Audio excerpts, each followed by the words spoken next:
This Torah class is brought to you by TorahAnytime.com. Okay, it's a great zchus to be here in Padua at the kever of one of the most renowned individuals in all of Italy, Maharam Padua, Reb Meir of Padua.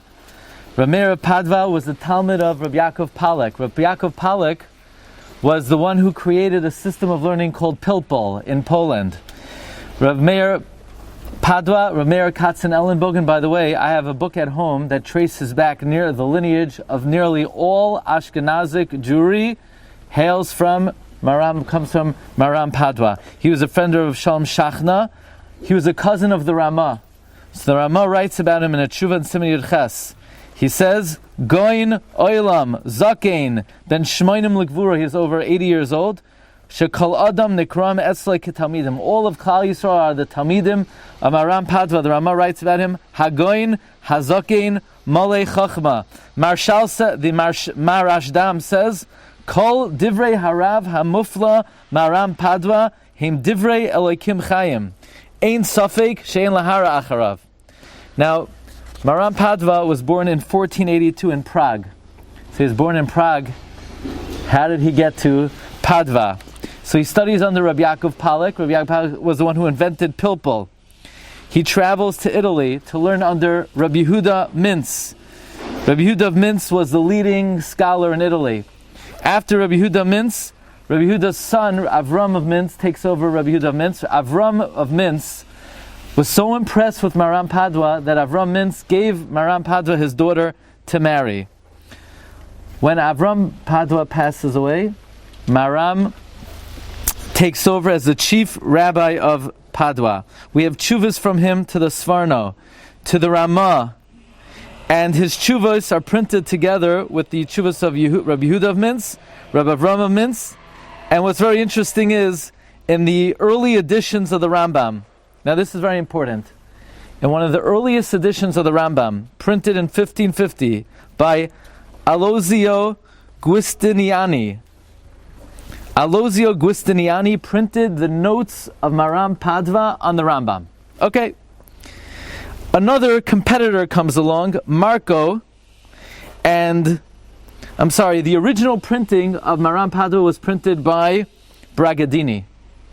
A competitor, Giustiniani, came along and produced a competing volume of the Rambam with the notes of Maharam Padua, unauthorized publication. This became one of the biggest controversies in all of Europe. And the monetary dispute transcended the squabble between them because Maharam Padua was a business partner with Bragadini in the printing press. So Reb Meir turned to the Ramah. Reb Meir turned to his cousin Ramah to get involved, to speak to Giustiniani, to tell him to stop publishing his footnotes on the Rambam. The Ramah wrote a tshuva in Siman Yud, where he has many chidushim. One of the chidushim was that Giustiniani, even though he's a Gentile, is subject to halacha. This is the chidush of Ramah. That Giustiniani has no right to be masig gvul on Maharam Padua, and the Ramah put a cherem on Giustiniani. Hear this? The Ramah put Giustiniani in cherem. Now nobody wants to be in cherem from the Ramah, and certainly not Giustiniani. And the cherem said that as long as there are editions of the Bragadini publication with the notes of Maharam Padua, Giustiniani has no right to sell this edition of the Rambam. Giustiniani did not accept the psak of the Ramah. We were in Lido Island. We were at the kever of Rabbi Eliyahu Bachor. Eliyahu Bachor had a grandson, Solomon Morano. Solomon Morano became an apostate. He tattled to the Pope to defend Giustiniani. And now, in 1553, one of the greatest tragedies that ever happened in Italy, the Pope declared that all of the Talmuds have to be burnt. Because of this dispute, Giustiniani did not accept the psak of the Ramah, and this controversy erupted. Now, Maharam Padua is responsible for many interesting takanos. Most notably, in 1554, Maharam Padua issued that nobody may publish a sefer without a haskama from leading rabbinic authorities. The idea that when you write a sefer, you get a haskama, See, nowadays, people get haskamas. It's like a hobby almost. But actually, it has a very important source. It comes from Maram Padua. Zechusa Yagin Aleinu, very early authority from the times of the Rama. He was born again in Prague in 1482. He passed away here in Padua, 1565. Zechusa Yagin Aleinu. Okay, we're just going to clarify.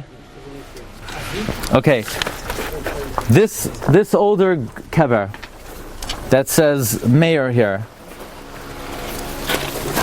Reish Galusa Mayor, the Ishtam, where it says Shnas Shin Chafei. Shin Chafei is 1565. Thank you for pointing it out. This is a kever of Maram Padua, Rav Meir Padua, who we just spoke about. This was the Rav in Padua, and he's the father of Shmuel Yehuda Katz Ellenbogen. Shmuel Yehuda Katz Ellenbogen was Maram Padua's son.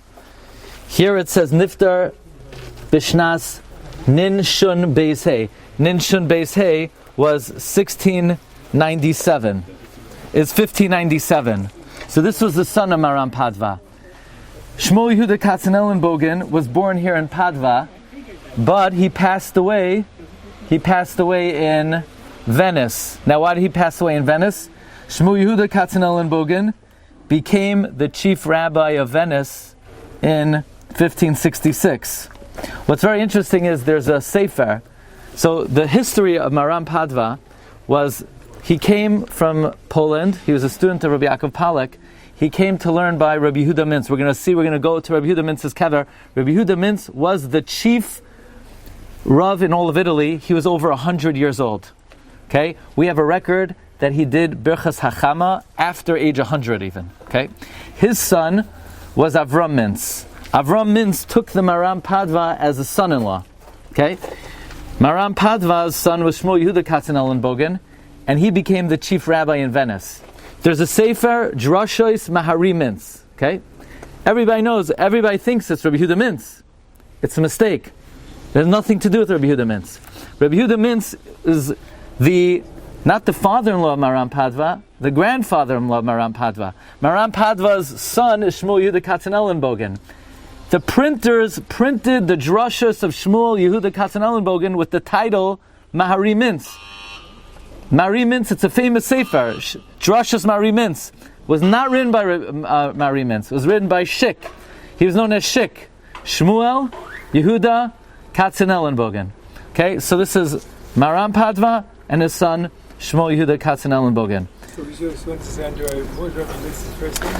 The first Mintz was Rabbi Yehuda Mintz. He was the eldest statesman in Italy. That's who and he came from Poland to Italy to learn by Mahari Mintz. We're going to go to Mahari Mintz.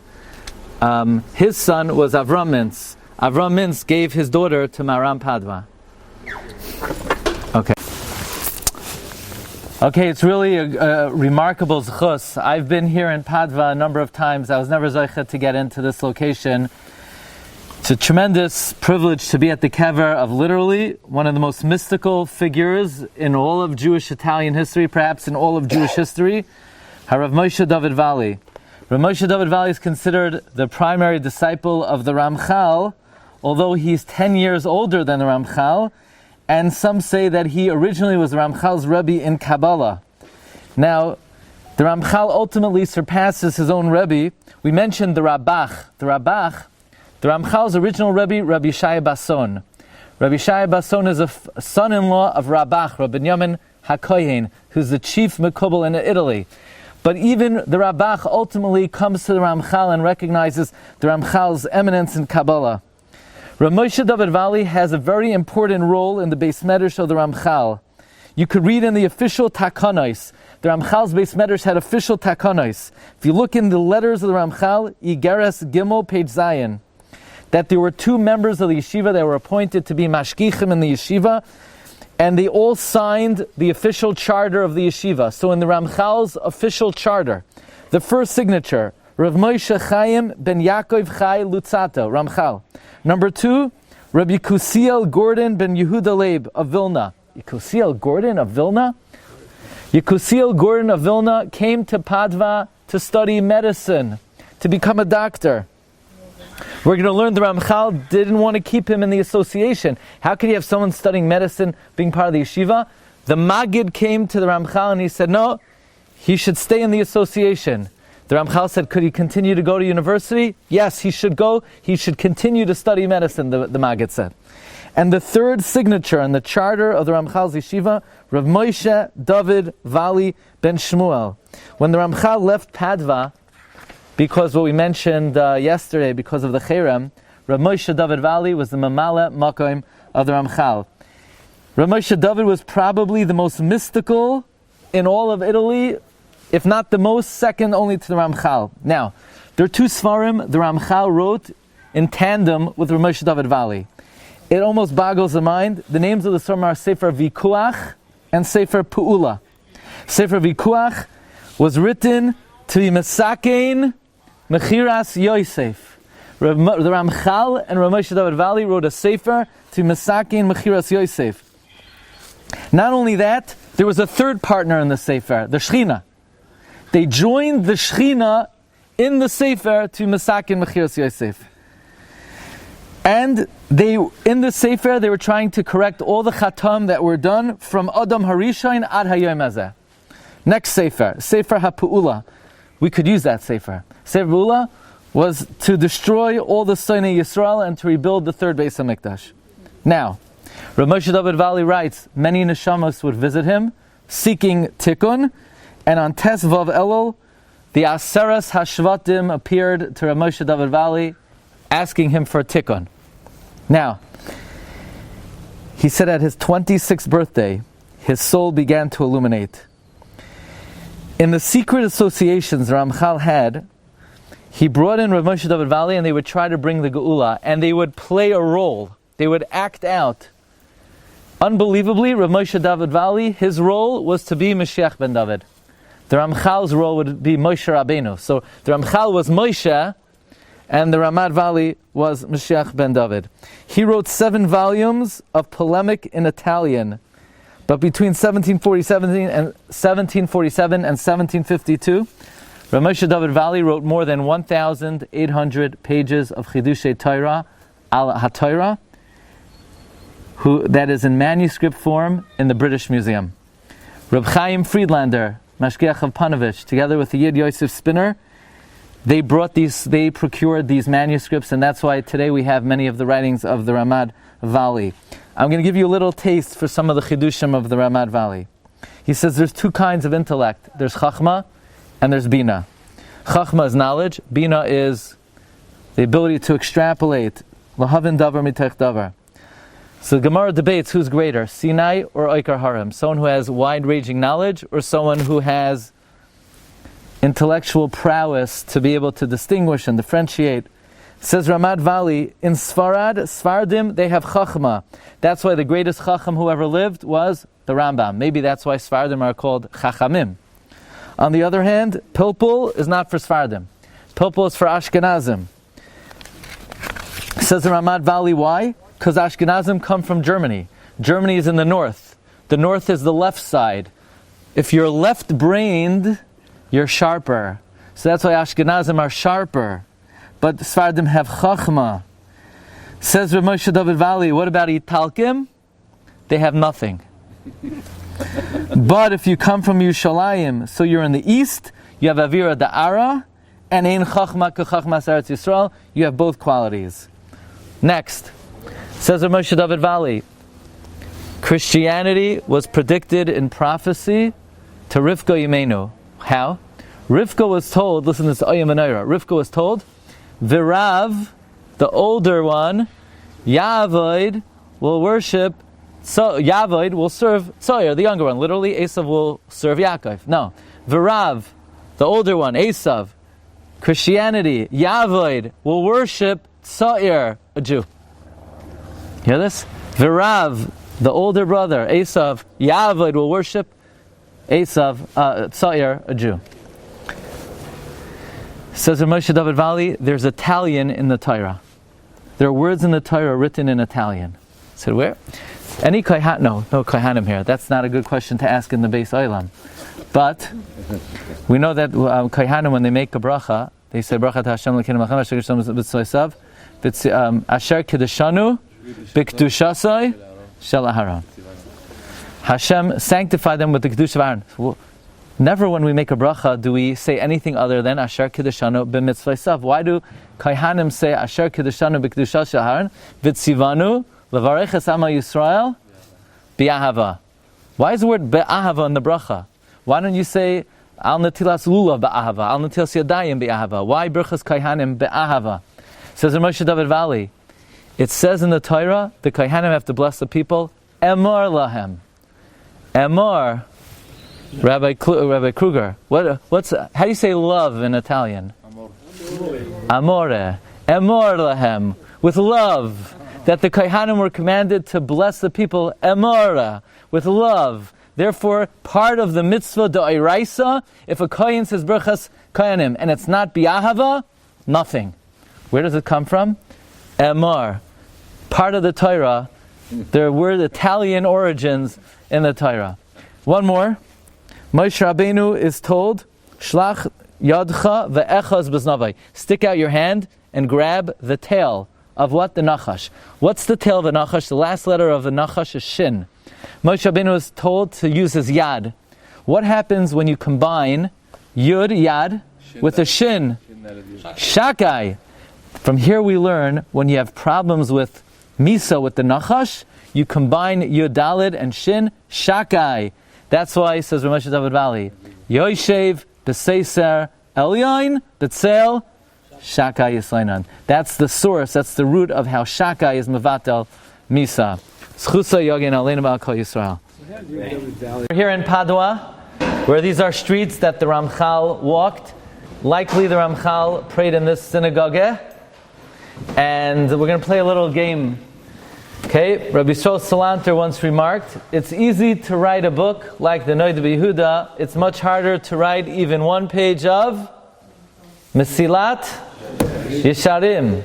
Or Rabbi Yosef Zundel of Salant once asked Reb Chaim Volozhiner which sefer he should learn. Reb Chaim Volozhiner said, all Sifrei Musar Kodesh, Mesilas Yesharim, Kodesh Kadashim.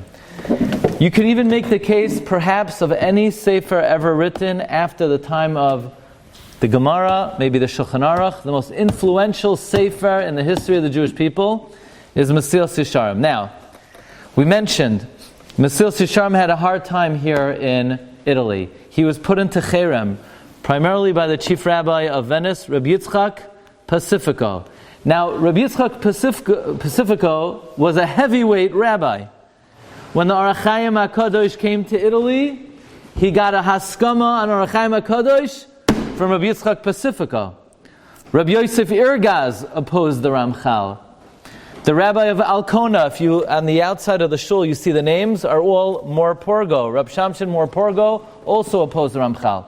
So Ramchal is looking for respite. The first time he has respite in his life is he comes to Amsterdam, because in Venice they were roidif him. In Frankfurt, they were roidif him. He finally comes to Amsterdam, and the plan was not to ever publish Mesilat Yesharim. It was not in the cards. Why? He said, Dayenu, it's enough already. Every book he writes, he's just asking for trouble. They just want to harm him. They just want to kill him. So he wrote it, and he said he's going to live in peace. He had no plan to publish it. Now everything is, of course, min hashamayim. And the Ramchal comes to Amsterdam, and he meets two good friends in Amsterdam. Their names were Rabbi Yaakov Bashan and Rav David Mildula. Now, Rav David Mildula was the son of Rav Rafael Mildula. Rav Rafael Mildula was the chief rabbi of Livorno. He's buried in Livorno. Maybe we'll find his kever when we go to Livorno. So, by the way, Rav Yosef Irgaz is also buried in Livorno, was one of the chief opponents of Shabtai Tzvi. Rav David Mildula shouts at Shuvos, Divrei David. They become very close with the Ramchal. And the Ramchal had just written Mesilat Yesharim with no plans of publishing it. And the Ramchal gets wind that his friend, Rav David Mildula, was publishing a new manuscript on Tshuva. So Rav David Mildula said, I'm writing a book on Tshuva. I heard, Ramchal, that you wrote Sefer Musar. Maybe would it be okay if I see it? Ramchal says, why do you want to see it? He said, I don't know, because I'm writing a book on Tshuva, and maybe you preempted me. Maybe once you wrote your book, my book will become obsolete. Do me a favor, I would like to look at your new sefer. So the Mesilas Yesharim, maybe against his better judgment, he gave the manuscript of Mesilas Yesharim to Rav David Moldula. Rav David Moldula is Nispal. He said, why in the world would I ever write my book? After your book, my book is secondary, my book is subpar. Why would I ever publish my book? And the Ramchal said, the reason you're going to publish your book is because I will not publish Mesilas Yesharim. You want to publish it? You can publish your book. You don't want to publish it? Don't publish it. But I am not publishing Mesilas Yesharim. And they begged him, and they cajoled him, and they pressured him, and they pressured him, and they pressured him. And finally, the Ramchal said, by the way, many of the Ramchal's manuscripts not only were not published, they were burned. Rabbi Yaakov Katz, Shev Yaakov, took a box of the manuscripts of Ramchal, and he had them burned. And the Ramchal said, let it be, let it be. Finally, the Mesilas Yesharim, against his will, it's the only book he published against his will. He published Mesilas Yesharim in 1740 because Amsterdam was also a center of Jewish publishing. The first edition of Mesilas Yesharim had two haskamais of the two Rabbanim in Amsterdam, Rav David Yisrael Atias and Rav Yitzchak Chaim Dino Di Bruto. And if you look at the haskamas, they shower great praise on the Ramchal. Also, there's a haskama from Rav Rafael Moldula, the chief rabbi of Livorno.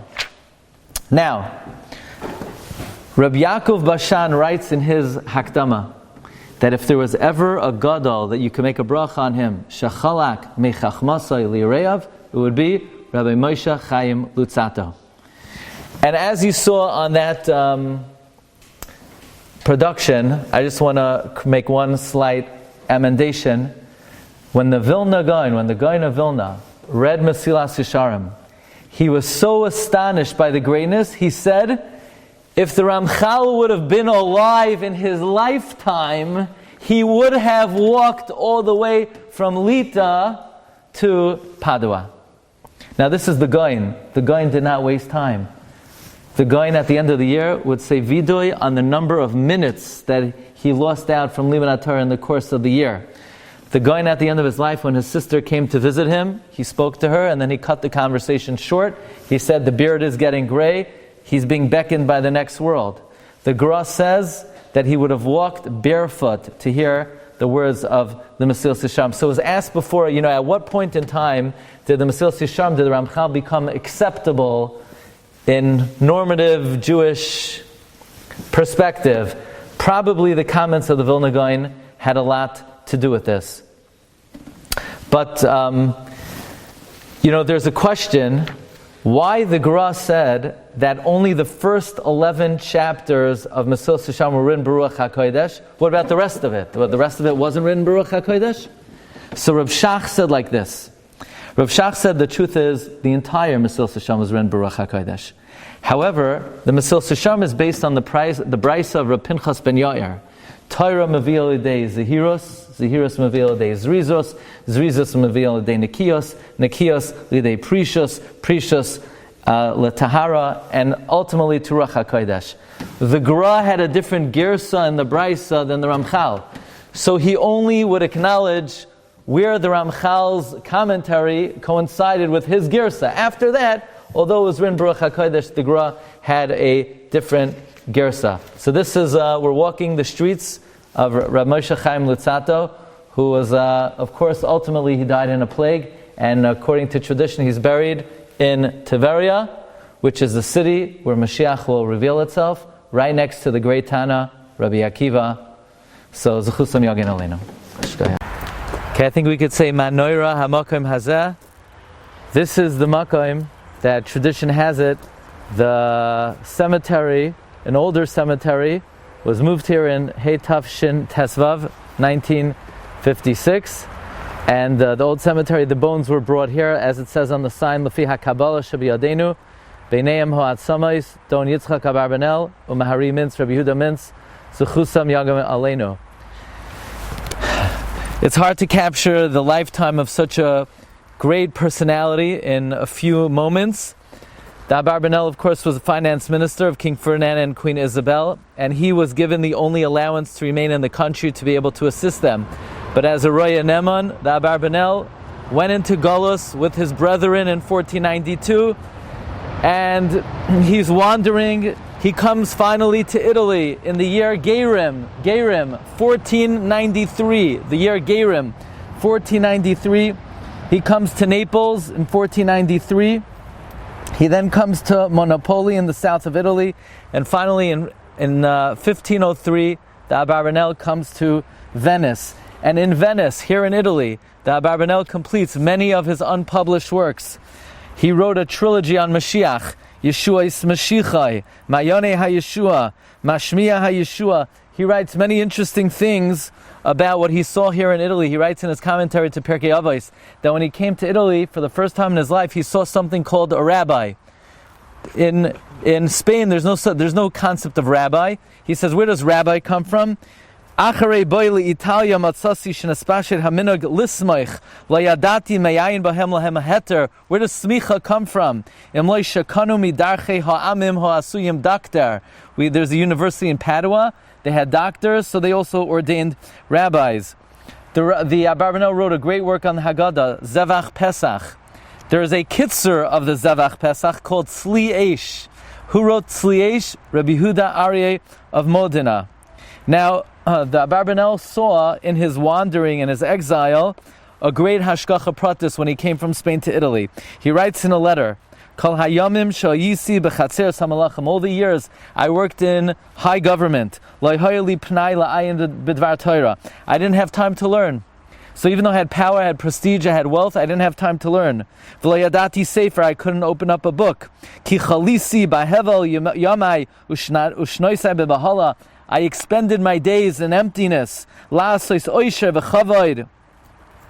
And it says Abarbanel, now I understand what it means. Chesurei mechsura v'hachi katani. Now that I have no position and no money, hachi katani, now I have the opportunity to learn. The Abarbanel was nifter in the year Reish Samach Ches. Reish Samach Ches, 1508, at 71 years old. But we don't refer to it as the year Reish Samach Ches. We refer to it as the year Chasar, the year that we're missing the Abarbanel. The Abarbanel was brought to burial, and 5 days earlier was the burial of Yehuda Mintz, and they were buried side by side in the old cemetery, and their bones were also brought here together to this cemetery. I think I've been waiting many, many years to share this Dvar Torah with you, b'makom zeh. I think it's a chayv kadosh to share. The Abarbanel has a very unique approach to understanding what we call Birchas Yaakov. Anyone who's listened to the Shiurim over the years, we've said this many, many times. All the Rishonim struggle to understand what exactly is Birchas Yaakov. Is it blessing? Ruvain didn't get bracha. Shimon didn't get bracha. They were being criticized. They were being castigated. Zvulun seems to get real estate advice. Zvulun l'chef yamim yishkoin. Yehuda is being complimented. Yosef is being complimented. Asher is a baker. What exactly is Birchas Yaakov? Is it blessing? Is it advice? Is it prophecy? And only the Abarbanel comes up with an original explanation. Abarbanel says it was not real estate advice, it was not castigation, it was not rebuke. Yaakov Avinu is in his deathbed. He sees the family is growing. He understands that for there to be a future of Klal Yisrael, we need to have a king, we need to have a melech. And one by one, Yaakov Avinu goes through his children, studying their personality, their future, and determining who would be worthy to be the next king and who kings will come from. Ruvain, Yaakov says, is disqualified. Pachas kamayim, he's too impetuous. He's too quick in his decision making. Shimon and Levi, they're powerful, but they have anger. Or apam kiyaz. Asher is not a melech. Asher doesn't have what it takes. Asher bakes. V'hu yitain ma'adane melech. Zvulun's a businessman. A king cannot be in commerce. Even Yosef, the Abarbanel says, Yosef, because he elicited the jealousy of the brothers, did not have the personality to be the ultimate Melech Yisrael. Only Yehuda ata yoiducha achecha. Yehuda had the power, the durability, the endurance, the courage to be the Melech. This is what Yaakov Avinu was doing in his deathbed, and this is an approach which is Roy Lamisha Amroi, because the Abarbanel says, Ad Hayoim Hazeh, all the leaders of Klal Yisrael always come from Shevet Yehuda, from David HaMelech.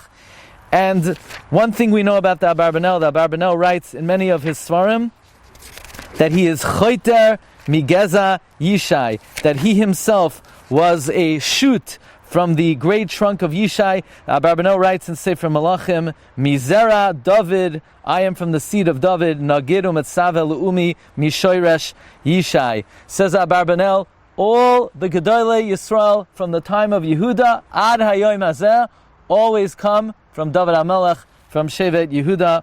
So this is one of the great approaches of the Abarbanel, Zechusam Yagein Oleinu. Okay, as we mentioned in the ancient cemetery, the Abarbanel and Rabbi Yehuda Mintz were buried side by side. They were both nifter in the year Chasar, 508, and they passed away 5 days apart from each other. So can you imagine, the two greatest luminaries of the time passed away within a week of each other. Now, Rabbi Yehuda Halevi Mintz was Ashkenazi. Mintz means Mainz. He came from Mainz, from Ashkenaz. In fact, he came in about the year 1462. He was the official Rav in Padua for 47 years. Incredibly, in 1508, he was nifter at 103 years old, which is lo yu'uman ki yisupar in the 16th century for someone to live such a long lifespan. One of the all-time great Gerushei Sfarad was the Chassid Yaivitz. Yaivitz, not related to Rabbi Yaakov Emden. Yaivitz here stands for Yitain Eitza Be'ez Tzara. And he wrote a sefer in Mantoba, the year of the Spanish Inquisition. The name of the sefer is Chastei David. The Chassid Yaivitz's son, who lived in Padua, he writes that he remembers when he was a boy, Rabbi Yehuda Mintz came here, and Rabbi Yehuda Mintz said, Birchas Hachama. How often do you make Birchas Hachama? Once every 28 years. Rabbi Yehuda Mintz was already over 100 years old when he made Birchas Hachama. Rabbi Yehuda Mintz was nifter. They closed all the stores here in Padua for 2 days in deference to him. As we mentioned, the Abarbanel and him were nifter 5 days apart. One of the most important commentaries ever written on Rashi was Rabbi Yo Mizrahi. Rabbi Yo Mizrahi, the Re'im. Mizrahi writes in his Shalos Tshuva Siman Vav, Dalacha, Hispoinanti harbe b'divrei Mari Mintz. I contemplated greatly the words of Mari Mintz. Umatsasi bahem chachma nifla, chachmasa gedoyla ma'oid. Al kiyoytze b'nemar, on someone like Rabbi Yehuda Mintz we could say, Sifsei koyen yishmeru das, the Torah yevakshu mipihu, ki malach Hashem tzavakoisu. Hameir hagadol asher ein koyach be'einayim l'roisai. His light is so powerful. Maybe that's why the sun is shining so strongly here.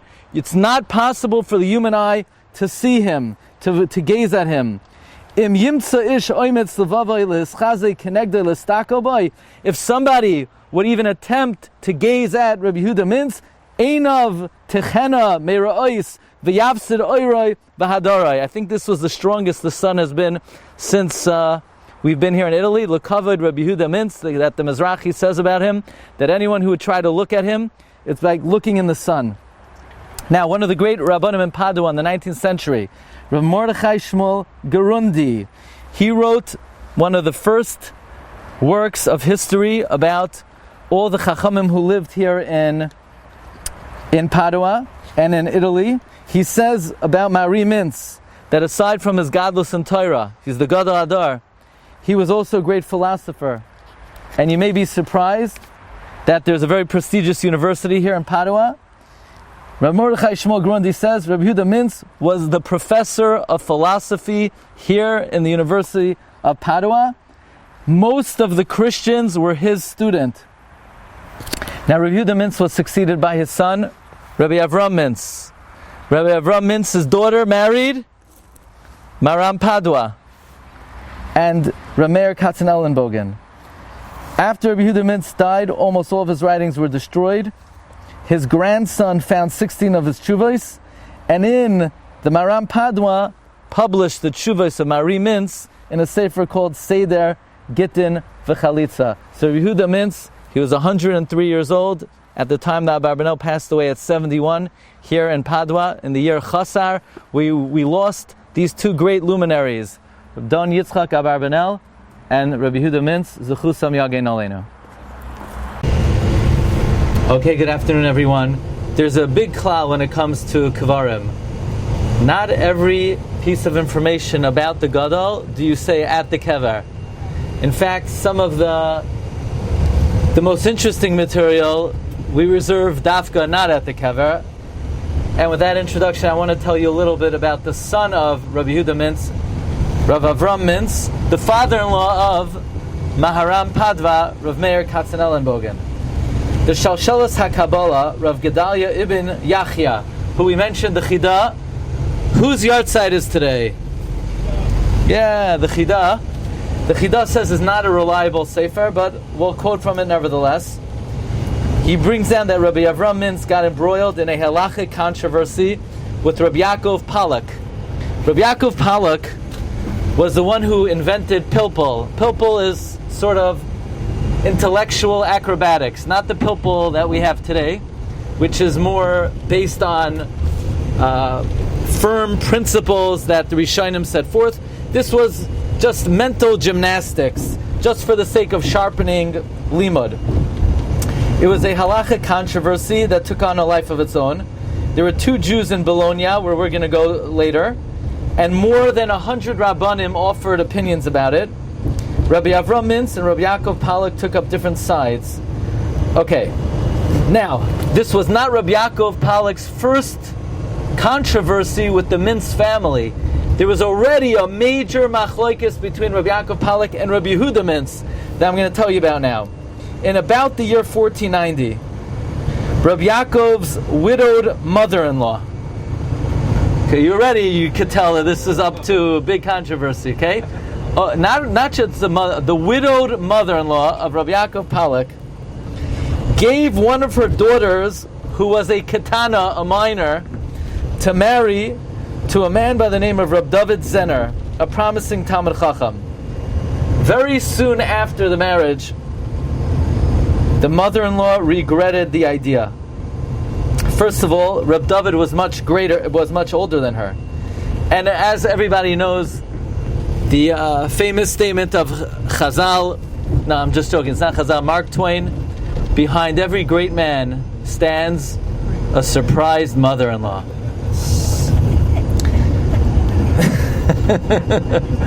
It's amazing. You heard that yesterday and you're still laughing. Wow. So the mother asked him, please divorce my daughter. He refused. Rabbi Yaakov Palak says, no problem. We could annul the marriage through the process of miyun.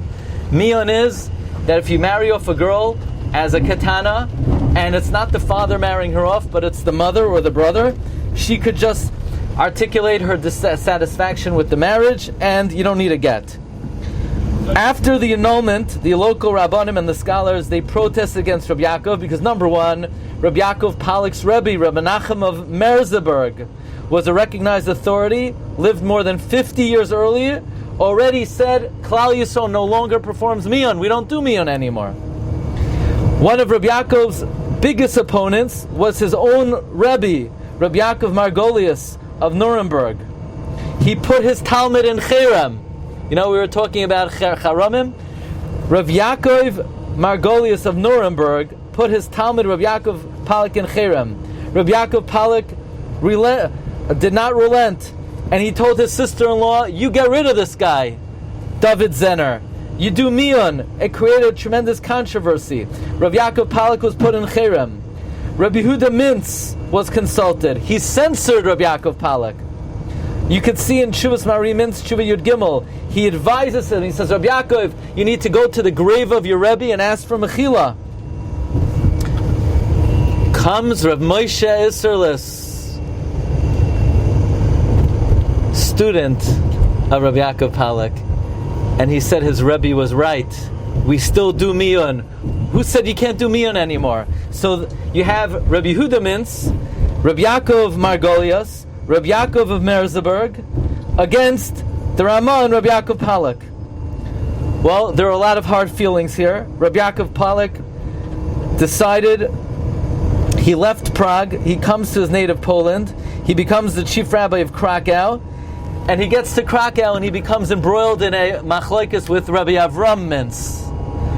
And the Shalshal HaKabbalah writes that he heard that both of these Gedolim, Rabbi Yaakov Palak and Rabbi Avram Mintz, both passed away on the very same day. Okay, that's Rabbi Avram Mintz. Now, if you thought that was a story, I was just warming you up to one of the all-time great, I'm not even going to call it a legend, because the source of this story is an individual who didn't say stories. You know, someone who says stories for a living, you know how it is. But this is, you wouldn't believe the source of this story. Here we go. After Maram Padua passed away, the leading Rav in Venice was who? His son, Shmuel Yehuda Katzenollenbogen, named as Shek. Shmuel Yehuda had a son, Shaul. Shaul, it's even hard to believe this, became the king of Poland. You hear this? So you have Rabbi Yehuda Mintz, Rabbi Avram Mintz, Maram Padua, Shmuel Yehuda Katzenollenbogen, but his son Shaul became the king of Poland. How did the son of the Gadol Hadar become the king of Poland? Well, here we go. This Shaul had an itch for travel. He was very talented. And the minhag was, all the nobles would go and would gather on a specific day. And when the king of Poland died, the rule was you needed to appoint a king that day. The law in Poland, everybody knows, it's a Polish law. You can't go a day in Poland without a king. And the Shkia was coming, and they don't have a king. So they decided for one day to appoint Shaul Wal, the son of Shmuel Yehuda Katzenollenbogen, as the king of Poland for the day. The word Wal, some conjecture, means the elected one. Shaul Wal had at his disposal all of the chronicles and documents of Poland. He had the royal archives. He inscribed many laws for the welfare of the Jewish people in Poland. Here is one. Anyone who murders a Jew would suffer the death penalty. No ransom was to be allowed, a life for a life. The next day, the nobles agreed on a candidate, but at least for one day, Shaul Wal was the king of Poland. How did the son of the rabbi of Venice become the king of Poland? Here's how it happened. Shaul Wal had a travel itch, and he booked from Padua, and he began journeying from country to country. He ends up in all places. Where does every good yeshiva bacher end up? In Brisk. He was in Brisk before Brisk was Brisk. He was the first Brisker. He marries the daughter of Rab David Drucker. At the same time, Prince Radziwill was second in rank to the king, one of the richest nobles in the region. He also has a desire to travel. And the nobles would travel from country to country. They would like to study various cultures, and he goes broke. He's embarrassed to reveal his identity, so he decides to reveal his identity to the local rabbi. And he asks for a loan. Who did he come to? Shik, the rabbi of Venice. Whenever you're in debt, it's well known you go to Venice. Okay, that's just a personal recommendation. If you're in debt, you go to Venice. So Prince Radziwill gets a loan from Shik, Shmuel Yehuda Katzenollenbogen. The prince turns to the Rav of Venice and he says, aside from my financial obligation, is there anything I can do for you? He said, yeah, when you go back to Poland, I have a kid in Brisk. Take care of my son in Brisk. Fine. The prince takes down the name and address. He returns safely. He inquires after Shaul Wal. He summons him. He is blown away by Shaul Wal's charisma, talent. He gave him many favors. And this is the background. However, listen to the story. There's a family in Padua who are Rabbanim in London, and they have a tradition of the following story that's Lo Ye'uman Ki Yisupar. So, this Shaul Wal, who was ultimately appointed the king of... This is our stop? Yeah, this is our stop. I think we're going to have to pause. I know you're waiting on bated breath, but I'm sorry. We're going to have to pause right here, and we're going to come right back after a message from our sponsor. Okay, back to Shaul Wal, king of Poland for the day. So after his day in the sun, the next king of Poland, he really appreciates Shaul Wal. He really liked him. And he said, I have a beautiful daughter, and you have a very talented, handsome son. Why don't we be meshadech them? The son of the former king of Poland, Shaul Wal's son, to the daughter of the current king of Poland. So Shaul Wal didn't quite know how to answer him. He says, I don't know, let me discuss it with my son. So his son didn't know what to do. The son went for a walk, and then he had a great idea. He went into the Jewish hospital. He went to the bed of a woman who is a zakena with alamailas, every possible choili umachla, a zakena, every possible, and she's also a goises to top it off. I mean, she was mamish perfect, and she was about to die, and he says to her, would you like to marry me for a few moments before you go? She said, yeah, sure. He says, Hareyat mekudeshes li b'tabazu kedas Moshe v'Yisrael. And he runs back to his father and he says, look, I'd love to marry the daughter of the king of Poland, but I'm already spoken for. And all of a sudden, the Kala, who was much older than him, and a Chayla and a Goises, started having a refuah shalema. And unfortunately, she didn't die.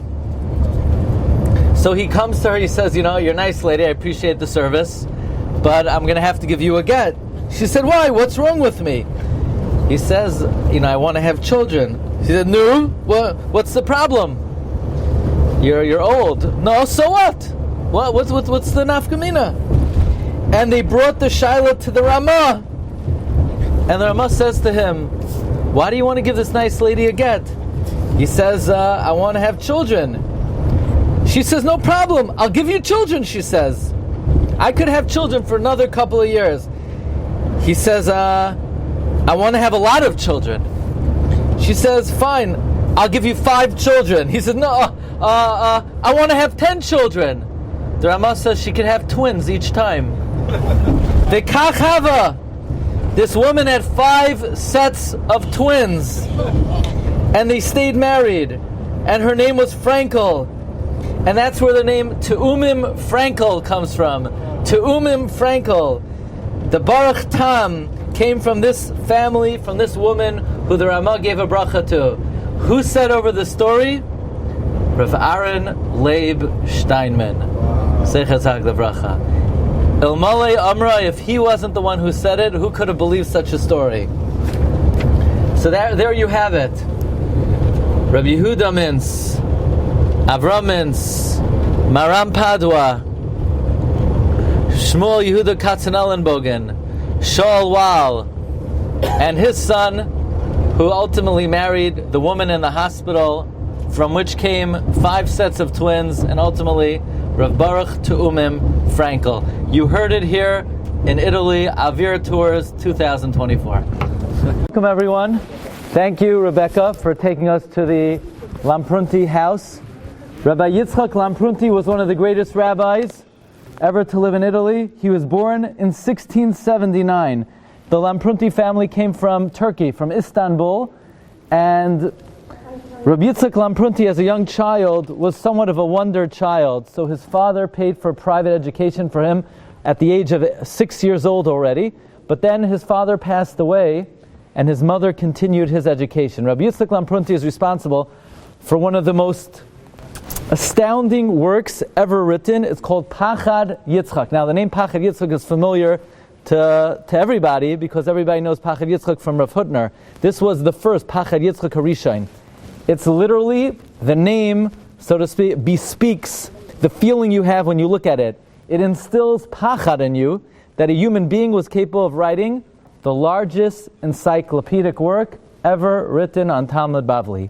Pachad Yitzchak, the largest encyclopedia ever written on the Gemara. The Chida talks about Rabbi Yitzchak Lamprunti. He says he was a Rav, he was a doctor, he was the Abezdin of Ferrara, and the Chida talks about the development of Pachad Yitzchak. It was not printed all at once.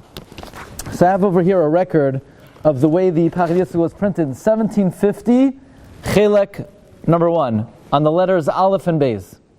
So just imagine Aleph, Ein Bein Adar Rishon La'Adar Sheni, Aleph, Beis. Then, 3 years later, 1753, Chelek Beis, Gimel and Daled. 1796, after his Petira, Hey through Ches. 1798, Ches through Yud. 1813, the rest of Yud. Not until 130 years after his demise was the whole Pachad Yitzchak compiled. Now the Pachad Yitzchak wrote extensively to his Rebbe. We didn't have a chance to speak about him. One of the chief Rabbanim in Mantova, you should remember the name, Rabbi Yehuda Brill, Beis Reish Yud Aleph Lamed, Rabbi Yehuda Brill. Rabbi Yitzchak Lamprunti also met the Ramchal. Okay, so Rabbi Yitzchak Lamprunti testifies that we mentioned this by the Makom where the Ramchal was put in Cher in Venice. He saw the Ramchal with his own eyes write an entire page, Keheref Ayin Masha'i Evshar Labasar V'Dam Lasais. There are many, many amazing shilas brought by Rabbi Yitzchak Lamprunti, and he was one of the greatest individuals in Italy. And Zechusa Yagin Aleinu. We don't know exactly where he's buried in Ferrara in the Beis Olam, but this is the Rabbi Yitzchak Lamprunti house, and we're going to continue to spend time here. Okay, thank you. Okay, so we're here in the cemetery in Ferrara. Tradition has it that there are a number of tzaddikim who are buried here. First, Rabbi Yitzchak Lamprunti, who is a rabbi in Ferrara, the Rav of Ferrara. We were in his house. We were on his street, but the makam of his kever is not known. You also have Rabbi Yaakov Tzahalon, who's buried in the cemetery, Rav Avram Fritzl, and Rabbi Yaakov Daniel Olmo, who are buried here. And we're going to say one kapitel of Tehillim. And you remember that you were here in Ferrara, and I'm sure some of these names will come up.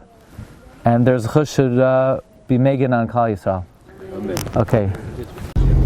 Okay, good late afternoon, everyone. Shalom Aleichem. We're on our way to Chento, and it's really a remarkable privilege to be headed to Chento, where we're going to visit the kever of one of the all-time great Mekubalim. The great tzaddikim say about the Mishnas Chasidim, Rabbi Emanuel Chayriki, that he's the final word on Kabbalah. What the Rambam did to the Torah Sheba'al Peh, Rabbi Emanuel Chayriki did to the writings of the Rambam, to the writings of the Arizal. So something is only as good as the preparation you put into it. I want to share with you some choice divrei Torah from Rabbi Emanuel Chayriki before we go to the kever. Rabbi Emanuel Chayriki wrote a sefer on Mishnayos called Hain Ashir, the wealth of the wealthy man. Hain Ashir. By the way, first he had in mind to call it Dikduke Anios, a more humble name. And an incident happened. He was leaving Eretz Yisrael, he comes to Chutz Aretz, and he was hijacked by pirates. And they took all his belongings, and he attributed it to the fact that he gave such a somewhat demeaning name to his sefer, wanting to call it Dikduke Anios, and he changed the name to Hain Asher. Okay, so start with Chiddush number 1. Asks Rabbi Emanuel Chayriki, why does Shas begin with Hilchos Kriya Shema? Me'emasai Karna Shema Ba'arvin. Says the Hain Asher, an idea that's brought in many Svarim. The Chidush Shiurim says this in the Sefer HaZchus. The Tosfos Anshe Shem brings this in the name of the Abbezin of Lublin. The Sefer Imrei Yitzchak brings in the name of his grandfather, the Kol Aryeh, in the name of Reb Shalom of Kaminka. And last but not least, this idea is also brought in the Tzidkas HaTzadik of Tzadik HaKoyen, that the reason why Shas begins with Kriya Shema is because a bar mitzvah boy, upon turning 13 years old, the very first mitzvah he becomes obligated in is Kriya Shema. But Rav Emanuel Chayriki adds a very beautiful detail. Why does the Mishnah say, Me'ema Saikar Nishma Ba'arvin Misha Shehakoyhanim Nechnasin Lecha B'Trumasan? Why is the Zman Kriya Shema dependent on Truma? What is the connection between Truma and Kriya Shema? Says Rav Emanuel Chayriki, the connection is that Truma is Rashus. Truma is the beginning, the very first. Likewise, says Rav Emanuel Chayriki, Kriya Shema is the first mitzvah that a bar mitzvah boy becomes chayiv in. By the way, it's interesting, Reb Tzadok HaKohen of Lublin wrote a sefer called Meishiv Tzedek. Meishiv Tzedek. And in the back of the Meishiv Tzedek, they published the bar mitzvah drasha that Reb Tzadok HaKohen gave at his own bar mitzvah. And Reb Tzadok HaKohen deals with the question that the Shach in Choshen Mishpat, Siman Lamed Hey, deals with. By the way, if you want to join us for upcoming trip, we'll be visiting the kever of the Shach. The Shach wants to know. Japan? Yeah, it's near Japan. It's more in. It's the Shach wants to know. Let's say a bar mitzvah boy is born at. Let's say he was born 10 a.m. When does he become bar mitzvah? Does he become bar mitzvah at 13 years old at 10 a.m. or already the night before he becomes bar mitzvah? Says Reb Tzadok HaKoyen, it has to be the bar mitzvah boy becomes bar mitzvah in the night, irrespective of when he was born. Why? Because if the whole reason why Shas begins Shema is because that's the first mitzvah that a bar mitzvah boy is chayiv in, well, that's only his first mitzvah if he was born in the nighttime. But what if he was born during the day? It must be irrespective of when a boy is born, his bar mitzvah will always be in the nighttime. And so concurs the Noda B'Yehuda Ma'adura Tinyan Rachem Siman Vav, and that this is the minhag in B'Medinas Ashkenaz. Likewise, the Stei Chemed and Rabbi Kiva Eger also writes that you could rely on this psak even for the Oraisa. Okay, Moshe Kibel Torah Misinai. Ask Rabbi Emanuel Chayriki, why Moshe Kibel Torah Misinai? Why not Moshe Kibel HaTorah Misinai? Says Rabbi Emanuel Chayriki, because the Gemara in Rosh Hashanah says, Chamishem Sharim Nivru Ba'ilam. There are 50 gates of wisdom.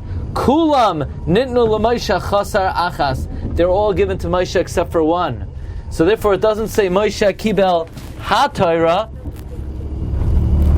but Moshe Kibel Torah. You see, when I speak, I require even all the tour guides to listen, okay? Yeah, thank you. So, I'm saying over Rabbi Emanuel Chayriki.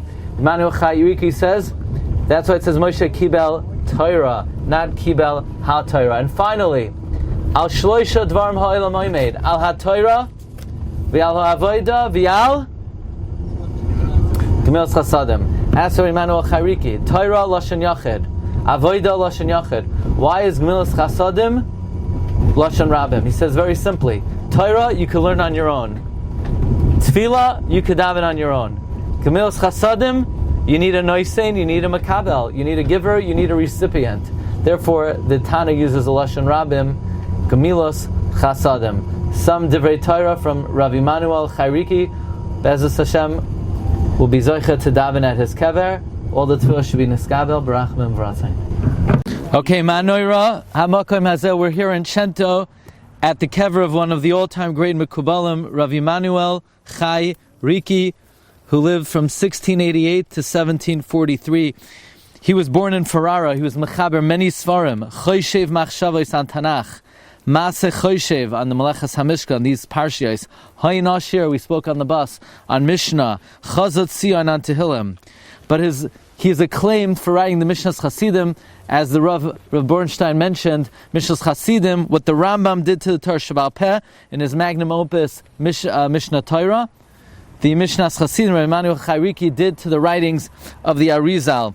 The great tzaddikim consider the Mishnas Chasidim the final word on Kabbalah. Divrei Chaim writes in Eben Ezra Sim Kuf Aleph, Kol devarav hemasoiles beruro mimenu ein lo hasir, v'roi lismoi chalav, the Divrei Chaim says. Sheyadua shedivrei Mishnas Chasidim hu me'ahari v'talmidav ay gedolim mekubalim harishonim bebirur b'loi ta'as. By the way, Minchas Salazar also writes, Noida Gadol, godless of a Mishnah Chasidim, Shahakadosh HaMekubal, Rav Tzvi Hersh of Ziduchayv, who is known as the Sar Beis HaZohar, says that his name is the Mishnah Chasidim because it's a Mishnah Torah in Chachmas HaEmes. Now, how did he elevate himself to become such a great Mekubal? Well, he himself addresses this question. He says he paid a visit to the city of Tzfas, and in Tzfas he was first exposed to the writings of the Arizal. Says the Mishnas Chasidim, none other than the Arizal himself assisted him in writing the work. How is that possible?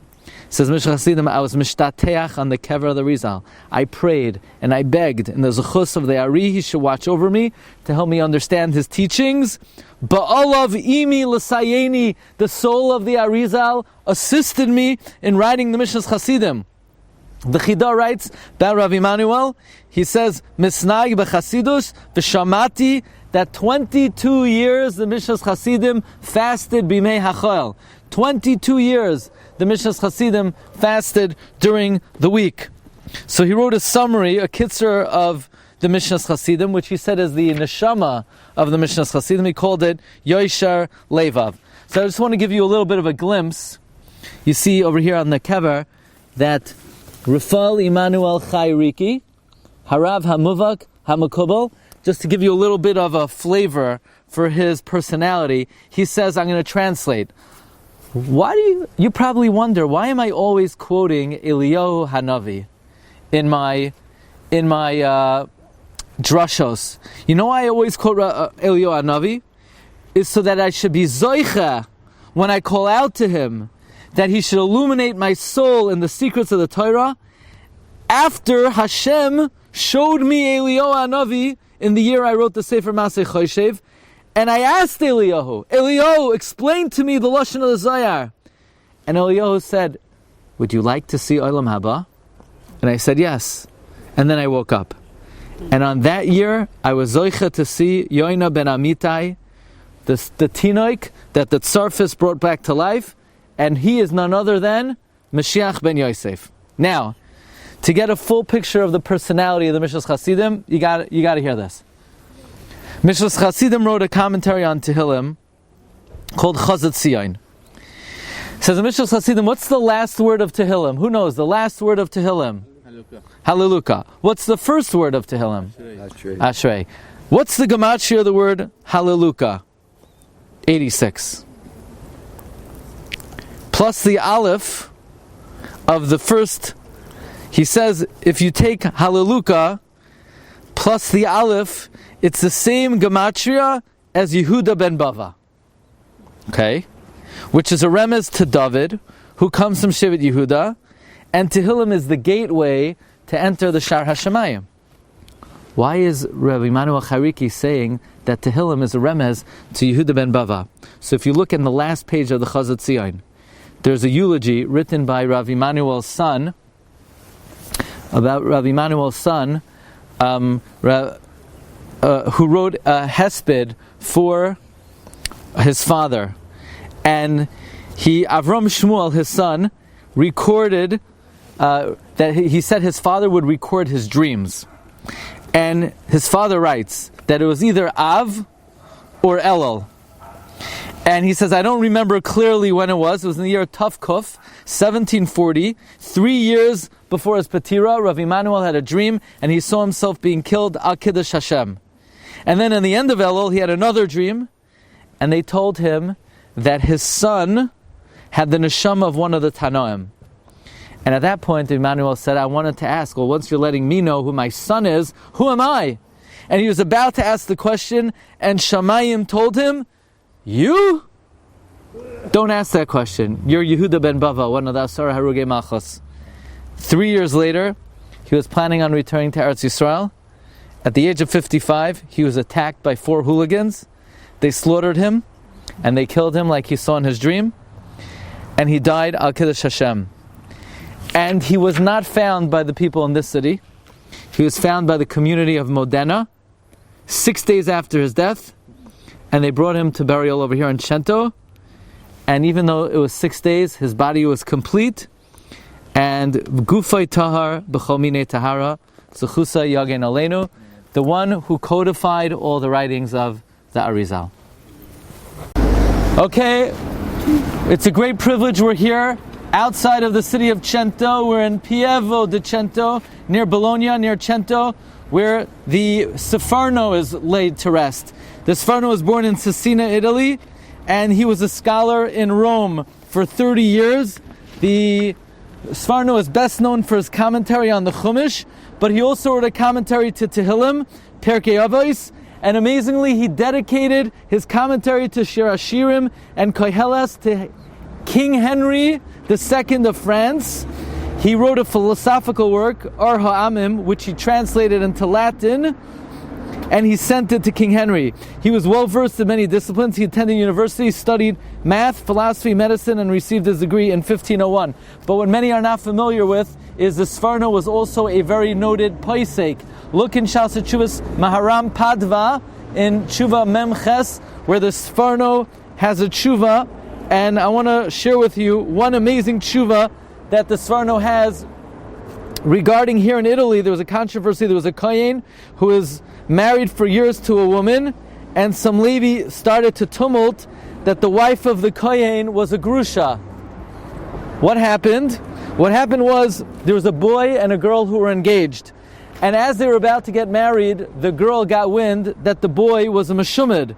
And there was a big controversy, and the boy insisted on getting married, and the girl's family refused. So to settle matters, they insisted the boy give the girl a get. What do you mean give a get? They weren't married. Yeah, but they didn't want to have her have anything to do with him. So the girl's family forced the guy to give her a get, even though they were never married. Now the problem is she went ahead and she married a kohen. So is she a grusha? So you say, well, she's not a grusha, they were married, but Chazal tell us, the Mishnah says in Gittin, not only is a grusha not to marry a kohen, but any woman who has a reach haget cannot marry a kohen. The question is, does this woman have a reach haget? Look in the Tshuvas of the Sforno, Siman Chaf, where the Sforno says this is not a reach haget. By the way, he identifies the man. His name was Rafael Cohen. A reach haget is when a boy and girl are married, and there's a shaila legabe the get. But if they were never married to begin with, it does not have the status of reach haget, and she was permitted to stay with her husband. I'm just bringing up this to show the Sforno is not only a commentary on the Chumash, but the Sforno is also a noted posek. By the way, the Sforno laments the fact. Okay, so we're going. We're gonna hold it over here. Zechusa Yagen Aleinu. Good morning, Boker Tov. We're here in Bologna. Bologna is the city of the Sforno. We're here in the city of the Sforno. Amazing observation of the Sforno. The Sforno says, in Parsha Shmini, we have the mitzvah of eating only kosher food. So the Sforno is bothered. Until Parsha Shmini, they didn't have to eat kosher food. What happened in Parsha Shmini? All of a sudden, at Kabbalas HaTorah, they didn't have to eat kosher food. So the Sforno says, Takanat. When Hashem gave the Torah to Klal Yisrael, there was no tzivoy to make the Mishkan. The reason there was no tzivoy to make the Mishkan is because the Shechina would be shayra on every single Jew. V'nasati mishkani b'soichechem. By the Chet HaEgel, now the Rebbeinu Shalom says, I'm not going to dwell on you anymore. Now you need to make a Mishkan. And, says the Rebbeinu Shalom, besides making a Mishkan, I'm only going to dwell on the Mishkan if you have the extra aid of eating kosher food. So eating kosher food was only a tzivoy after the Chet HaEgel. Before the Chet HaEgel, the Sforno learns, there was no tzivoy to eat kosher food. Says the Sforno, before the Chet HaEgel, the Rebbeinu Shalom didn't need a Mishkan. He was going to dwell on every single Jew. And says the Sforno, la'asid lavai, it's going to be the same way. So Chassam Sofer writes that we say Mazal Adar Dagim. Why is Mazal Adar Dagim? What's Mazal Adar Dagim? What's the significance of a fish? Every other animal in the world has a neck. A neck is a medium, a go-between. A tzavar connects the roish to the guf. Klal Yisrael needs a tzavar. The tzavar is the Beis HaMikdash. The Beis HaMikdash connects Klal Yisrael to HaKadosh Baruch Hu. The bechina of a dog is a head and a guf without any tzavar, without any go-between. La'asid lavich, Sam Sofer writes, we're going to be like a dog. We're not going to need a Beis HaMikdash to connect to Hashem. Hashem is going to dwell on every single yid. So we could say like this. The Gemara says, Keshem shemisha nechnas av mematim b'simcha, kach misha nechnas adar marbin b'simcha. What does one thing have to do with the other? Just because we diminish joy in Av, so too we increase joy in Adar. If you need to increase joy in Adar, increase joy in Adar, irrespective of what your mood is in Av. What is the fact that just like you diminish in Av, you increase in Adar? So it's like this. Just like you decrease in Av because we mourn the Churban Beis HaMikdash, in Adar, which the Mazel is Dogim, we look forward to the day we're not going to need a Beis HaMikdash. In other words, in the month of Av, we mourn the Beis HaMikdash. Month of Adar, we look forward to the Bechina of Dog, when we're not going to need a Mikdash to connect us to Hashem, but Hashem's going to dwell in every single person. This is Miyusad on the Svarno, who lived right here in Bologna. Okay, good morning everyone. Shalom Aleichem. Hope everybody had a good rest and a wonderful walking tour in Bologna. We're headed to the historic city of Livorno. Livorno was a great center of printing, and Livorno, we could say, was the city of the Chida, Maran Gaon Uzeinu Reb Chaim Yosef David Azulai, where for the last 27 years of the life of the Chida, who by the way his yahrzeit was yesterday, the Chida spent his time in Livorno. And there's a big question. The Chida was tied with his soul to the land of Israel, to Eretz Yisrael. Why did he spend the last years of his life in Livorno? After all, the Chida and the Yosef Oimetz, which are the response of the Chida talks about the importance of supporting Torah in Eretz Yisrael. The Chida says the two most important mitzvahs in the Torah are Limud Torah and living in Eretz Yisrael. And if you could combine both of them, there's nothing greater than supporting Torah in Eretz Yisrael. So, why did the Chida live 27 years of his life outside the land of Israel? Well, there's one mitzvah that's greater both than learning Torah and living in Eretz Yisrael, and that is Harbatzas HaTorah. And to the Chida, his most important endeavor was publishing Svarim. And Livorno had two ingredients necessary to publish Svarim. Number one, the printing press. Number two, patrons, padrinos. So in Livorno, the Chida was able to publish many of his Svarim. According to some accounts, he published more than 100 Svarim, certainly more than 70 Svarim. One of the most amazing Svarim that the Chida published was the Shem HaGedolim, which, when the Chida arrived in Livorno, he was in Lazaretto. Lazaretto was quarantined. He was there for 40 days, and he did not have Svarim. He did not obviously have a computer. And in an act of supernatural bio-bibliographical proficiency, the Chida recorded in alphabetical order the names of all the Gedolim who lived before him and all the Svarim that were written before him. What exactly was the Toyeles and the Tachlis of the Shem HaGedolim? What do we get from having an encyclopedia of all the Gedolim who ever lived and all the Svarim that were ever compiled? So I want to share with you briefly three great benefits of the Shem HaGedolim. I'm going to share with you very concisely. Number one, Sam Sofer writes in Parshas Va'aschanan, a great principle, Vishamata Yisrael Vishamarta La'asois. When you hear the name Yisrael, it will engender greater observance of the Torah. The Chassam Sofer teaches that when you say the names of Gedolei Yisrael, when you say the names of Svarim, it engenders Kedusha in a person. The Chassam Sofer is referring to a similar work to the Shem HaGedolim called Sifsei Yeshenim, written by Reb Shapsi Bas, the author of the Sifsei Chachamim. And Chassam Sofer writes that the toyelas of this sefer, of saying the names of Gedolim, saying the names of Svarim is Vishamata Yisrael. When you hear the word Yisrael, when you say Chida, when you say Rama Mipano, when you say Mishnas Chasidim, when you say Rabbi Yehuda Mintz, it elevates you. So here the Chida records thousands of Gedolei Yisrael. It engenders Kedusha in a person. The Malbim wrote a Haskama to one of the early editions of the Shem HaGedolim, and the Malbim tells us about a man who was famished, who was hungry, who was worn, who was tired, and he encounters an orchard, and after resting and enjoying the orchard, the person asks, who's my benefactor? Who planted this orchard? Who created this environment? And he's dismayed to learn that nobody knows the answer to that question. And no one has even asked that question. Says the Malbim, anybody who learns Sifrei Yisrael, Gemara, Rishonim, Achronim, the most basic question we have to ask is, who were these people? Who were our benefactors? Who were these great men who contributed years of their life for the benefit of the Jewish people? And the Malbim says the answer to this question was provided by none other than the Chida and the Shem HaGedolim.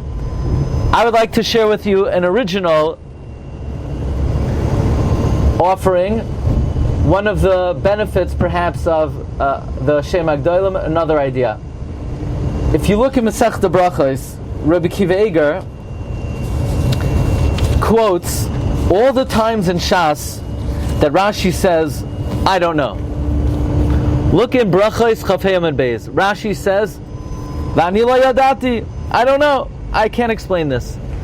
Comes Rabbi Kiva Eger, and he lists all the times that Rashi in Chumash, in Shas says, I don't know. So they asked Rabbi Chaim Kanievsky, what's Rabbi Kiva Eger doing? He's trying to demonstrate how much Rashi didn't know. Why is he gathering all the times Rashi says, I don't know? And furthermore, they asked Rabbi Chaim, Rabbi Kiva Eger did not list all the times that Rashi said he didn't know. So Rabbi Chaim Kanievsky said like this. Rabbi Chaim said, it brings kavod to the Torah. It brings glory to the Torah. If when you see an idea, you're able to make a listing of where this idea appears in other places. It's a way of showing beauty to the Torah. It's a way of according grandeur to the Torah. If you see, the Gemara says, Mili le mimsra l'shliach, and then you could say, that's in Gittin, that's in Kedushin, that's in Nedarim. If the Gemara says a klal, and you could demonstrate, what do you get from cross-reference? Says Reb Chaim Kanievsky, it's a way of making tzitzim uprachim la Torah. It's a way of glorifying the Torah. Lama nikru soifrim. Why were Chazal called soifrim? Shahayu soifrim oisi ois ha-Torah. So perhaps by counting and listing all the Svarim and all the Gedolei Yisrael, it's a way of showing kavod to the Torah, and kavod to the Svarim, and kavod to the Chachamim. And this is a way of demonstrating Yagdil Torah v'yadir, the glory and the beauty of the Torah. I want to share with you some choice offerings that the Chida records in the Shem HaGedolim. For a more full treatment of this subject, please go to TorahAnytime.com, where you could hear many, many examples of Chidushim of the Chida. But in honor of this trip, I'm going to share with you just a few choice ones. As we head to the city of Livorno, I'm going to begin by mentioning a tidbit that I never mentioned before in the entry to the Shach. Maybe you want to come join us, Be'ezus Hashem, upcoming trip, Lag BaOmer time. We're going to be going to the city of Warsaw, Sachachav, Kutna. We're going to spend Shabbos in Krakow. Matzoi Shabbos is Lag BaOmer. We're going to be at the Ramaz Kever on his yahrzeit. And then we're going to go to the Shach. The Shach. How was the Shach able to find so many Maramakoimos without a computer? Says a Chida. Actually, come to think of that, you could ask that question of a lot of, because you could ask that of the Chida. Chida says the Shach had a special shame. You know, there are many types of shemais. I don't know if you know, there's a shame of Kfitzas Haderach that not every bus driver has, V'hamei V'nyavin. But, by the way, I could tell you what the shame of Kfitzas Haderach is. The Baal Shem Tov says the shame of Kfitzas Haderach is Va'avoy Hayoim El Ha'oyin. Rashi Tevois Vav Hey Aleph Hey. Maybe just saying that will get there a little quickly. You could check. It's Baduk Umenusa, that if you invoke that pasuk, the trip will be at least 1 millisecond shorter. Anyway, the Chidah says that the Shach had a special shame, a shame of finding Mara Makoimos. That's how the Shach was able to find so many references. Okay, a few very important Yediyos, says the Chidah and the Shem HaGdolim. Taisvis in Masechta Yuma was written by none other than Maram Rothenberg. Maram Rothenberg is the editor, the chief editor of Taisvis Masechta Yuma. Okay, a little trivia question. We have Targum Unclus, we have Targum Yushalmi, and we have Targum Yonasan. I can't hear you. Targum Yonasan ben Uziel. Says the Chidah, Targum Yonasan ben Uziel was not written by Yonasan ben Uziel. Yonasan ben Uziel wrote Targum on Nevi'im. Targum al HaTorah is either Unclus or Targum Yushalmi. But the printers, to distinguish between two types of Targum Yushalmi, they call one Targum Yushalmi and one Targum Yonasan ben Uziel. This is one of my favorites. The Chidah writes that he has a Kabbalah from an Adam Gadol, who has a Kabbalah from Zekanim. Then the times of Maran Bet Yosef, there were 3 great Gedolim who were capable of writing the Shulchan Aruch. They were Rabbi Yosef Karo, Rabbi Yosef Taichik, and Harav Maharivil. Each one was perfectly capable and suitable of writing the Shulchan Aruch. V'hiskimu min ha-shamayim v'tinasein das al yidei Maran HaKadosh. Shamayim allowed the Beis Yosef to write the Shulchan Aruch. Why? Mibnei an v'sanusai ha-yisera, because of his exceeding humility. How do we see humility in the Beis Yosef? He does not disparage the ones that he argues with. Okay. This is very important to know. It says the Chidah, Rashi and Shas, he wrote 3 editions. We are in possession of the 3rd edition of Rashi. Moreover, Chidah says he has a tradition that Rashi fasted 613 fasts in order that he should be able to write Al HaTorah. In fact, Rabbeinu Tam said, what Rashi did on Shas, I could replicate. But what Rashi did Al HaTorah, nobody could replicate. It's very interesting. The Chidah says, Rashi on the Rif is not Rashi. Rashi on Divrei Hayamim is not Rashi. Rashi on Medrash Rabbah is also not Rashi. Now I want to share with you one final idea about the Shem HaGdolim, that the Shem HaGdolim writes about Rabbi Yaakov Kuli. Rabbi Yaakov Kuli, does that name sound familiar to you? Rabbi Yaakov Kuli? He's the author of the Me'am Layes. Rabbi Yaakov Kuli also was one of the all-time great Lamdanim. He put together the Sefer Ezras Nashim of Maharam ben Chaviv. He also put together and edited 2 Svarim that without the editing of Rabbi Yaakov Kuli would not be readable. The Mishnah L'Melech and the Parshas Drachim. If not for the editing of Rabbi Yaakov Kuli, these Svarim would not be usable. And Rabbi Yaakov Kuli, one of the great all-time Gaonim, edited and sifted through the Mishnah L'Melech and the Rambam, as well as the Parshas Drachim. Are you familiar with the Sefer Parshas Drachim? Parshas Drachim is one of the earliest Svarim of Lamdus on the on the Chumash. The Parshas Drachim is one of the first Svarim written. It's one of the first of its genre, where to take Lamdasha principles and apply it to the Chumash. It was a lot of the chapters in Parshas Drachim were not organized, and without the Mishnah, without Rabbi Yaakov Kuli, it would not be usable. But then Rabbi Yaakov Kuli went ahead and he wrote a book in Ladina. Rabbi Yaakov Kuli wrote a sefer, Meyam Loes, and it's a sefer of midrashim. It's somewhat light material, you may say, and many wondered, why did Rabbi Yaakov Kuli write a sefer, so to speak, for the multitude when he could have written a sefer on a much higher level? And it's amazing that if you look in the Hakdama of the Meyam Loes, Rabbi Yaakov Kuli says it should not be beneath anybody's dignity to bring the Torah in as many venues and forums and languages as possible, because no one less than Moshe Rabbeinu took Torahseinu HaKadosha and he translated the Torah Ba'er Heitev, says Rashi, Shivim L'Shonos. So who was a greater Rebbe than Moshe Rabbeinu? And Moshe Rabbeinu himself was Mevayer the Torah in every possible fashion.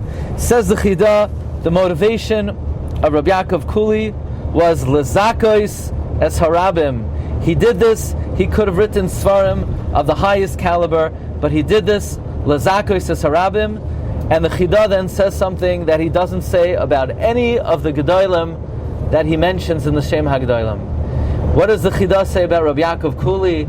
Ashrav va'ashrei chelkai. Fortunate is Rabbi Yaakov Kuli, and fortunate is his chelek. And we could likewise say about the Chidah, who contributed so greatly to the literature of Klal Yisrael. We say about the Chidah, Ashrav va'ashrei chelkai. Okay, we have the great privilege to be here in Livorno, in the ancient community and cemetery of Livorno. Our first stop today is the day after the Chidah's yahrzeit, Yud Beis Adar, and this is the original makom of Menucha of Hagoyin Reb Chaim Yosef David Azulai. You have the Nusach of the Matzeva, which was written by his Talmud, Rabbi Shmuel ben Reb Moshe HaKoyen. Hein Poi Madar Moifes Madar Ish Chacham Gadol Minavi Eis Ki Nikra Ar HaTorah Lemroimei Al Nishbar Libi. Matzeves Kvuras Ish Alekim Kadosh Hu Harav Hamufla Moifes Hadar VeHadaroi Hamakubal HaLeki Marbitz Torah BeYisrael HaChasid VeHa'anav Reish Masev Reish Mesifte HaYeshish Reb Chaim Yosef David Azulai Zechusa Yogin Aleinu V'al Kol HaKol HaKadosh Nikra El Hashemayim Or Einayim Yom Shabbos Kodesh. So the Chidah was niftar on Shabbos. The Gemara says someone who's niftar on Shabbos, he goes miyad l'menuchasai. Be'achad asar ba'adar shnas taf kuf samach vav. What year is that? 1806. On the day the Chidah passed away, the Abir Yaakov, Rabbi Yaakov Abi Chatzera came into the world. Now you have over here, we know that of course the Chidah's Guf HaKadosh was moved to Har Menuchos, but you have a listing of all the Sfarim of the Chidah. Number 1, Birkei Yosef. Number 2, Shiurei Bracha, Machzik Bracha, Chaim Sha'al, Yosef Oimetz. I'm going to tell you something amazing. Many of the Sfarim of the Chidah, their names are parts of the body. Toiv Ayin, okay, the eye.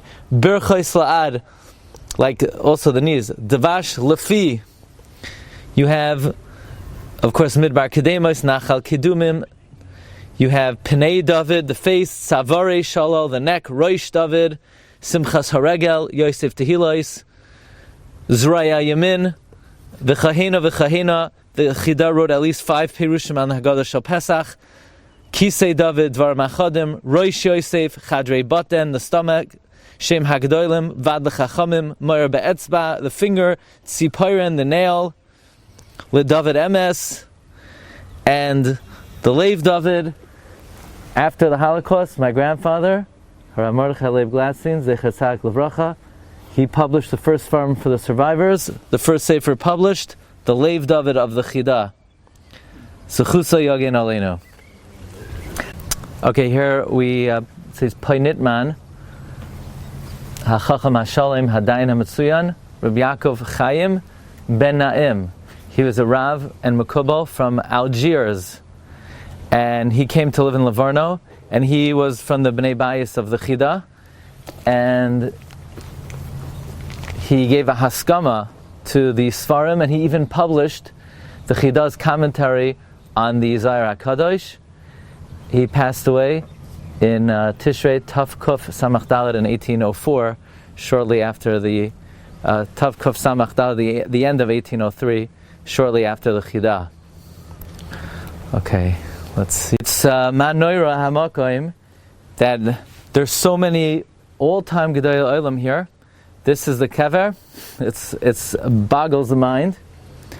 HaChacham HaShalom Rabbi Yitzchak ben Moshe Nunez Belamante, who wrote one of the most classic Sfarim ever written on the Rambam, the Shar HaMelech.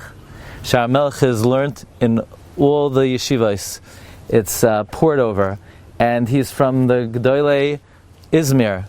He was from Istanbul. And he came here to Livorno, and this is where he passed away. Tav Kuf Lamed Daled, 1774. So he writes in his Hakdama, sometimes a person is married for a long time, and the husband and wife look at each other. They don't always necessarily look as beautiful as the Yom HaChuppah. It happens sometimes. You could be married, let's say, for 190 years, or let's say somebody's very old, and they look at the Kala. She may not look the same as in the wedding pictures, but the feeling should always be of the Hakaras HaTov you have, that it should be Ki Yom Chupasai. That's Shar HaMelech al Rambam. Okay. Manoira Makom Hazeh, this is the kever of Rav Malachi HaKohen. He was born somewhere between 1695 and 1700. He lived till 1772. He was the Talmud Muvak of Rabbi Yosef Ergaz. Rabbi Yosef Ergaz. He wrote one of the most eminent works ever written on Shas, Yad Malachi. Chida says about him, he wrote Sefer Nechmad, Yad Malachi. From there we see his great Bekios. And there was an amazing Goin who traveled through Livorno, the Beis Yehuda, on Shulchan Aruch. And he was so impressed with the Yad Malachi that he published 7 shuvas of the Yad Malachi in the Sefer Bnei Yehuda of Rabbi Yehuda Ayish. Says the Chida, Kal ha'am oinim acharav mukudash. Anyone who knows the Yad Malachi, Rav Malachi HaKohen, answers after him, he is holy, misnaig b'chasidus, u'makubal. And he's a Malach Melitz. This is a play on words. Malach was his name, Malachi. Melitz is he knew the Koyach HaMelitza. And he wrote many, many pages about the greatness of his Rebbe, Rabbi Yosef Ergaz. Rabbi Yosef Ergaz is the foundation of Kabbalah. Be'ezus Hashem, Hashem should help us find his kever here. Now, Rabbi Yosef Ergaz passed away at a young age, at 45 years old. He left his Yisoimim to his Talmud, the Yad Malachi, who raised them to be great Rabbanim. He left all his writings to the Yad Malachi to publish. The Yad Malachi publishes the writings of Rabbi Yosef Ergaz, namely the Shomer Amunim. The Shomer Amunim was published in 1736 by the Yad Malachi. Shomer Amunim is the foundation of Kabbalah. He then publishes Mavoi Psachim, Shal Setshuvas. The Yad Malachi was from the great Ma'ayinim in Shas, one from the great Mikubalim. Moreover, he was a Sofer Muvhak, and in Shal Setshuvas of Reb Chaim Falaji. Reb Chaim Falaji says, Shal Setshuvas Chaim Biyad, Siman Pei Gimel, Reb Chaim Falaji says he saw the Sefer Torah of the Yad Malachi, and from his Sefer Torah we learn the style of writing and the Kabbalistic secrets of the Oisiyos. I want to share with you a subject that the Yad Malachi writes about in his Klolei Hashas. Sometimes the Gemara will ask a question on Rav from a Mishnah or a Brisa, and the Gemara will answer, Rav Tanahu Paleg. How about Rabbi Yochanan? So the Yad Malachi says, even though the Gemara usually doesn't answer Rabbi Yochanan Tanahu Paleg, there are Achronim For example, the Maribe Rav, who says that we could apply this to Rabbi Yochanan, Tanahu Upalig. And we see the great humility of the Yad Malachi. His name was Malachi HaKohen, Rashi Tevos Mem Chaf. He would often write Veli Hamach, play on words, the poor one. But his greatness in Torah was such that Rabbi Yitzchak Shmalkush, in his Hakdama to one of the editions of Yad Malachi, he says, Goin, Charif, Ubaki Ad Lahafli. His power in Torah was wondrous. We're talking about even in Nigla. V'yishtoimim kol ma'ayin b'sefer hazeh. Anyone who sees the Sefer would be astounded. Heich ha'ari hachai, how the living lion, hakoyin hagadol, Aryeh debeilai, was able to extract himself from the thicket of the complexities of Shas and organize it. Soilel b'mayim adirim. So this is really one of the all-time great works, Yad Malachi, Malachi HaKoyen, someone who the Chidah actually is mefalpel about his chidushim with great chavivos. Sechusa yagein olein v'al kol Yisrael. Okay, this is a very eminent makom. This is the kever, Rabbi Yitzchak Yosef Nunez, or Nunez Weiss, the author of the Siach Yitzchak on Shas, who is nifter on a Tuesday, the second day of Chodesh Iyar. Hayakar Nichbad Nisa V'Nala Hachacham Hashalom Hadayin HaMatsuyan. Now he wrote on three Masechtas, Shavuos, Yuma, Chagiga, Siach Yitzchak, but only on Yuma and Chagiga were published. And at the end of Chagiga, you have a little bit of a chibur of the Beis Yitzchak on Orach Chaim. And he was Shakal V'Tari with his brother-in-law. His brother-in-law is referred to here because his brother-in-law was the Zera Emes. Zera Emes, Rabbi Shmuel HaKoyen. The nephew of the Zera Emes is next to Rabbi Yitzchak Yosef Nunez, author of Siach Yitzchak, and one of the great eminent Gedolim of Livorno. We were in Morocco not so long ago. We were in the city of Tetuan. This Chacham, Rav Shlomo Avudraham, was Mechachmei Tetuan. So you see many of these Gedolim here, they came from Algiers, they came from other areas, they were Shadarim. Shadar is Shlucha D'Rabbanan. They came here to collect money for the various communities. He was niftar on a Thursday, the 15th of Chodesh Kislev, Taf Kuf Nun Vav, 1796. Hachacham Hashalom Hadayin HaMatsuyan Harava Kol Achas V'Anav HaMekubal Laki Reish Mesifta Rav Shlomo Avudraham. Lam Natzech Mizmal Ledav. Okay, this is one of the most eminent Mekoimos in all of Italy. The kever of Rav Yosef ben Emmanuel Ergas. Also his Rabbanit, Sarah. Harav Hamuvak HaMekubal, Rabbi Yosef ben Emmanuel Ergas, the author of Shomerei Amunim and Kabbalah, Divrei Yosef and Halacha. He was nifter in Taf Tzadi. He was nifter in the year Taf Tzadi, 1730. He was born in 1685. So he passed away at about 48 years old. And he passed away as a young man. As we mentioned, Rabbi Yosef Ergaz gave over his Yesoimim to the Yad Malachi, Rab Malachi HaKohen.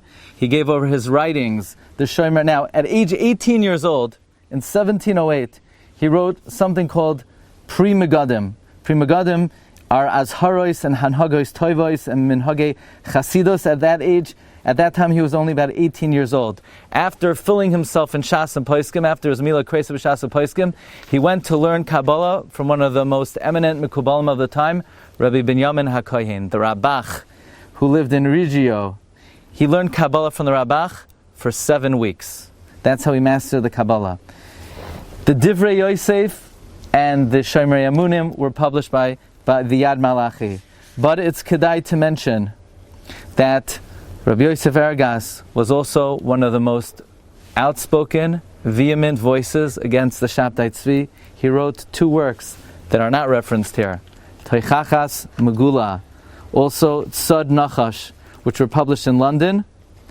And he spoke out vehemently against Shabtai Tzvi, Hatzvi Hashavar he calls him, and especially Nehemiah Chiyun, who was paras tilafav ba'isam hayamim, and this is part of the gadlus of Rabbi Yosef Ergaz. If you remember, we quoted Shas Tshuvas Divrei Be'er Asek, where the Be'er Asek said maybe in Chutz Haaretz not to have a beard, but in Shas Tshuvas Divrei Yosef, Rabbi Yosef Ergaz says this was my issue with people who they dabble in Kabbalah, and as soon as they think they know a little bit, they start extrapolating that if they don't have a clear understanding of the fundamental principles, they're in danger of distorting the accuracy of the meaning of Kabbalah. So he's considered from the foundation of Kabbalah and the vehement fighters against those who distort the realm of Kabbalah. Zechusa Yagin Aleinu. It's a tremendous zechus to be at the Makkah Menucha of Rav David Chaim Koren Aldi. Rav David Chaim Koren Aldi, who's born, his father and mother, in 1705 in Reggio, in Italy. And he says about his life, he describes his life in one of his drashos, that most of his life he learned Torah mitoich Yisurim Kashim, from very difficult Yisurim. Rav David Koren Aldi was an expert in many disciplines, like we see in the introduction to his renowned Sefer Beis David. Our friend Rav Daniel Yosef Raka mentioned that he was once by Harav Avadia Yosef Zechat Chag Lebracha, right when Rav Avadia was writing the Chavadas, and one of the chuvas was too long, and they had to take out some of the Marmakoimoi, so it was suggested maybe they take out something from the Beis David, and Rav Avadia said, no, we can't take out from the Beis David. Rav Chaim Koren Aldi, we can't take out from him, the author of the Beis David. But there we see that he was an expert in geometry, where he brings in the Kuntras Hatsurais different principles of geometry that are needed to understand the Mishnah. It's interesting, when we were in Venice, we spoke about Rabbi Yitzchak Pacifico, was the chief opponent of the Ramchal. Well, Rabbi Chaim David Koren Aldi was the son-in-law of Rabbi Yitzchak Pacifico, the author of Shal Chuvas Mishpat Shalom. Amazingly, in Reggio, there was a big controversy, and regarding how to write the word Brisi Shalom. And Reb Chaim Koren Aldi saw that the surah of the Ois Vav was written in Shalom, was written whole, and it was not written as a Vav Ketua the way it's supposed to be written. And he passled most of the Svarim that were in Reggio at the time. And a great controversy erupted. It made its way to Venice. And finally, the matter was decided about 10 years later from Rav Aryeh Leib of Amsterdam, who paskined not like the Beis David, and he paskined that the Sefer Torah that has a Vav Shalom are kosher. Now, the Sefer Beis David includes ha'aros on the Mishnah, including ha'aros from the Bar Tanura, Tosis Yom Tif, Rav Moshe Zakuto, and the Pri Chadash. It had the Haskama of many of the Gedolim in Italy, Poland, Germany. Some of the Chidushim Beis David are printed in the commentary Tosfos Anshe Shem on the Mishnah. There were those who challenged the Sefer Beis David, and coming to its defense was Rabbi Yitzchak Lamprunte, the Baal Pachad Yitzchak, who wrote a letter defending the work of the Beis David. He wrote a special letter of chizuk in the Pachad Yitzchak. As mentioned, regarding the writing of the Ois Vav in 1744, the Beis David wrote a Kuntras Divrei Shalom ve'emes regarding the proper writing of the Ois Vav. Rav Chaim Koren Aldi served as a Rav in Trieste, and at the end of his life in Livorno. He wrote Hagois on 4 Chalakim of Shulchan Aruch. Some of them are even brought in the Sfarim of the Chidah. Now, what's very interesting is that we don't know exactly the Yom HaPatira of Reb Chaim Koren Aldi. He was nifter in Tavkuf Lamed Hey in 1775, but we attribute his Patira to Yud Ches Teves. Why Yud Ches Teves? Because that's the day that Rabbi Lezer of Krakow, the Av Bezdin of the Ashkenazic community of Amsterdam, wrote his Haskama to the Sefer Beis David. So that's the day that we commemorate the life of the Beis David on Yud Ches Teves 1775. Zechusai Yagain Aleinu. Okay, everyone.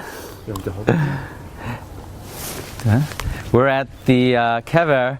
It's really amazing. The description of this tzaddik. Hachacham hayashish ahav l'malav ahav l'mata. Reb Shloima ben Reb David Chaim Malach. Me'rabbanei chashuvei Livorno. Haya mi bein shloishes harabanim shehespidu es hachida. He was one of the 3 rabbanim who eulogized the chida at his levaya in Livorno in 1806. You see that the greatness of these rabbanim, it was considered a great prestige or badge of honor that they were maspid Reb Chaim Yosef David Azulai. Zchusa Yagim Aleinu, you see the beautiful Nusach Reb Shlomo Malach said, Anoichi Shelach Malach lefanecha l'shmarcha, and Zechusam Yagin Aleinu. It's a great zchus to be in Livorno at the kever of Hachacham Hashalem Hadayin Hametsuyan Harav Hamuvak V'Hamakubal Halaiki Rabbi Yitzchak Atiyah. Rabbi Yitzchak Atiyah, the son of Harav HaKadosh Rabbi Shaya, who is a student of the Chacham Rabbi Yehuda Katzin, who is niftar in Taf Kuf Tzadi, that's 1830, and we don't know the day of his ptira. It was established to be the 2nd of Adar.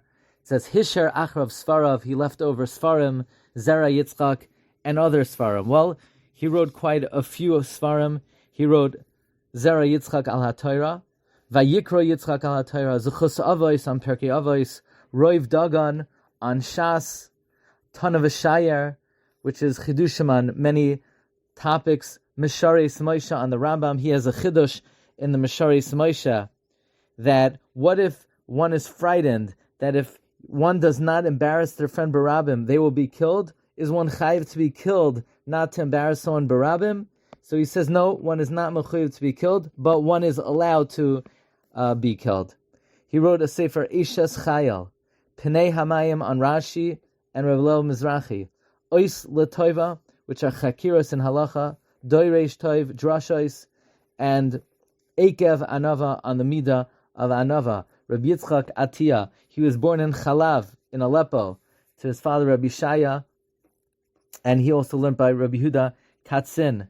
He married Leah, and he had 3 daughters. 2 of them died in the life of their mother, who was nifter from a difficult machla. The 3rd one, who remained, was nifter after the mother, after a short while. And then he married Sabatia, the daughter of the Chacham Avram Satahon, and he had many children, many sons and daughters. Rabbi Yitzchak was lay ill from a magefa in the year Taf Kuf Nun Aleph, 1791, 1792, and for 6 months he was he was tied to his bed, and he lost one of his sons during that magefa. Now, in Taf Kuf Pei Beis, in the year 1822, he lost his son Moshe in an earthquake. Now, it's amazing, Rabbi Yitzchak Atiyah, we have a correspondence with him and the Chida. So, look in Shalos Tshuvos Yosef Oimetz, Siman Kuf Daled. We have a tshuva from Rabbi Yitzchak Atiyah to the Chida, Reb Chaim Yosef David Azulai. And now, Rabbi Yitzchak Atiyah came to Livorno. It was a trip that took 7 years to come from Aleppo to Livorno. And in his trip, he traveled through Eretz Yisrael. He visited Tzfas and Tiberia. He went through Mitzrayim and from there to Livorno. He stayed in Livorno for 5 years, waiting for the publication of his Sfarim, and Rabbi Yitzchak Atiyah is buried here in Livorno. Very interestingly, Rabbi Yitzchak Atiyah writes in his Sefer,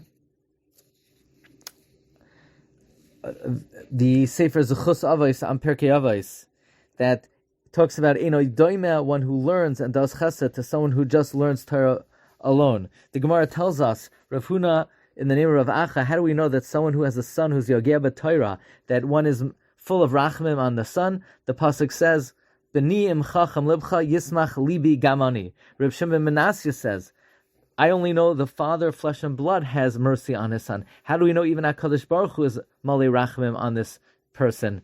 Therefore the pasuk ends, Yismach libi gamani. Says Rabbi Yitzchak Atiyah, it is known that it's not comparable, one who learns Torah and does chesed, to someone who just learns Torah. Like we find in many places in Shas that the Maila of someone who learns and does chesed is far superior. This is what Rav Huna means. How do we know that someone who has a son who's Yageh b'Torah, meaning only Torah, and he doesn't have Gemilas Chasadim, how do we know that one is Mismali Rachamim?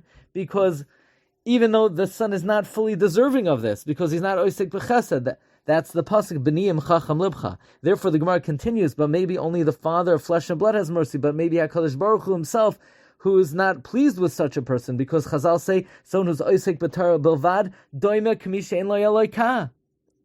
And therefore, Reb Shimon Nasi adds, even HaKadosh Baruch Hu will be Mismali Rachmim on such a person. Writes Rabbi Yitzchak Atiyah in Zechus Avos, Perek Vav, page Kuf Samach Vav. It was published in Livorno in 1821.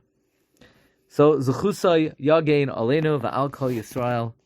Amen. It was pointed out, this may be the kever of the Rav, who's the earliest of all the Rabbanan that we've been to so far, Rabbi Yosef Amigo. And he was nifter on Chav Vav Tammuz. If you know about Jewish history, Chav Vav Tammuz is a very important date I can't get into right now.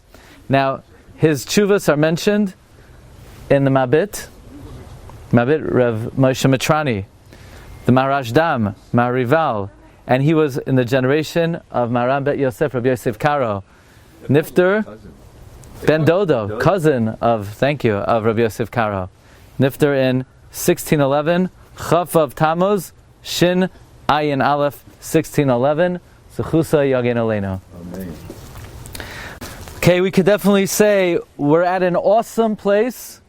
HaChacham, HaMekubal, HaLoiki, Reb Chaim Koyen, Rav Avbezin of Aram Tsova. So he came all the way from Aram Tsova, Talmud Muvok of Reb Chaim Vital. You hear this? He was the Talmud Muvok of Reb Chaim Vital. He wrote a sefer. To me, it's one of the most astounding sefers, Svarim. The Belzer Rebbe very much encouraged learning the sefer. Tor Barekas.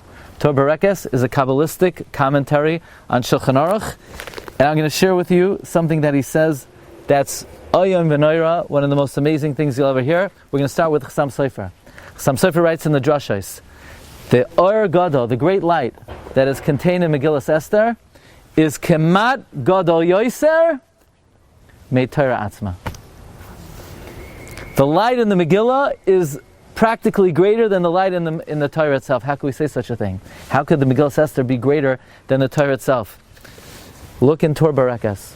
The Gemara says, Mevatlin Talmud Torah Uban L'Shma Mikra Megillah. We're Mevatel Torah and we come to hear the Megillah. Says Reb Chaim Koyen, the Medrash tells us there's certain things in this world that are a me'ain of the real thing. The Medrash says a noivel, like a semblance. Sleep is a me'ain of Misa. Devash is a me'ain of the man. A chaloim is a me'ain of nevuah.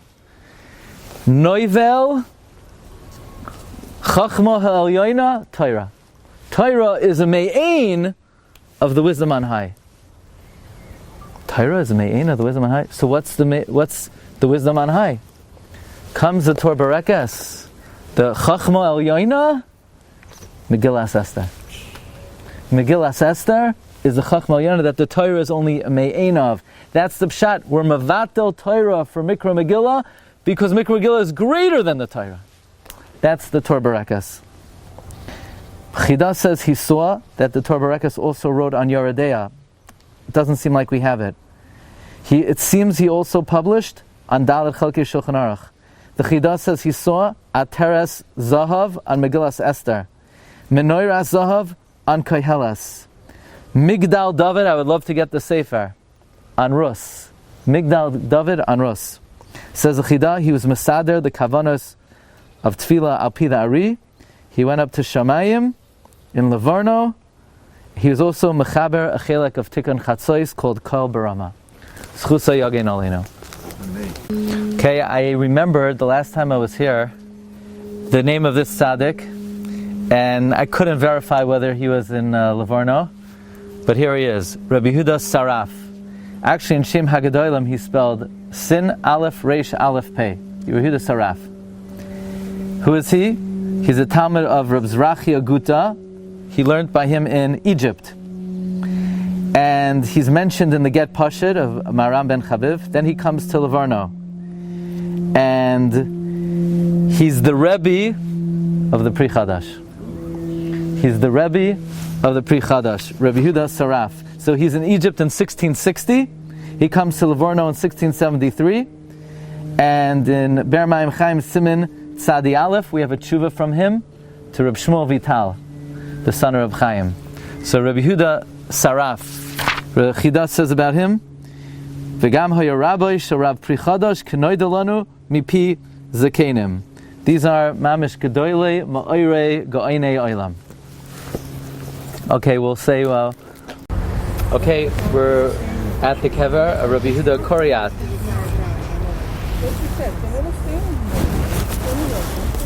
Matzavat Kodesh, HaChacham HaShalom Hadayan HaMatsuyan, Harav HaKolel, HaChassid V'HaAnav, Marbetz Torah B'Yisrael, Geza Yeshishim, Kulam Kadoshim, HaYeshish, Reiner Harav, Rabbi Yehuda Koryat, passed away in Yud Zayin Adar.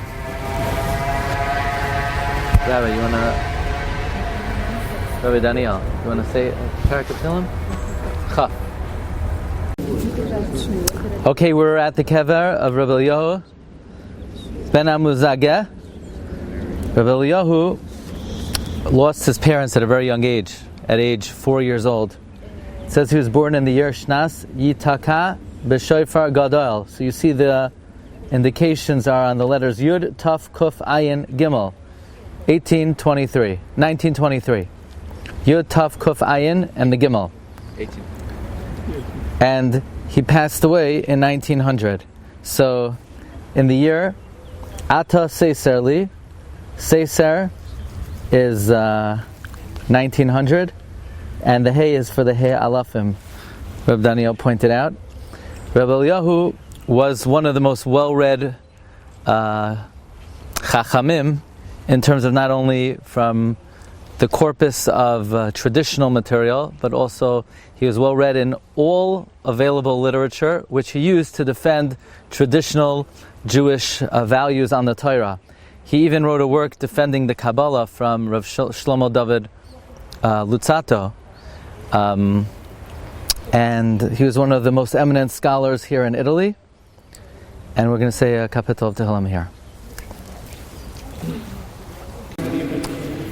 Okay, welcome everyone to the great shul in Livorno. Livorno has another name. Livorno is known as Leghorn. Livorno. We have over here Hashkava, that they pray for all the rabbis, the great Rabbanim who lived in Livorno. Here are the Rabbanim. Some of them we've been at their kfarim. Immanuel Riki, Rafael Mildula, Chaim Yosef David Azulai. We have Rabbi Yosef Irgaz on the list. We have on the list Rabbi Yitzchak Nunes Weiss. We have Rabbi Leo ben Amozog. So many of the Rabbanim that we visited today, they're on the list of the Hashkava. Now, this is the Aron Kodesh of Rabbi Yitzchak Lamprunte, the author of Pachad Yitzchak. What's interesting is, I just read, we were in the cemetery in Ferrara, we were searching for his grave. There is no grave for Rabbi Yitzchak Lamprunte.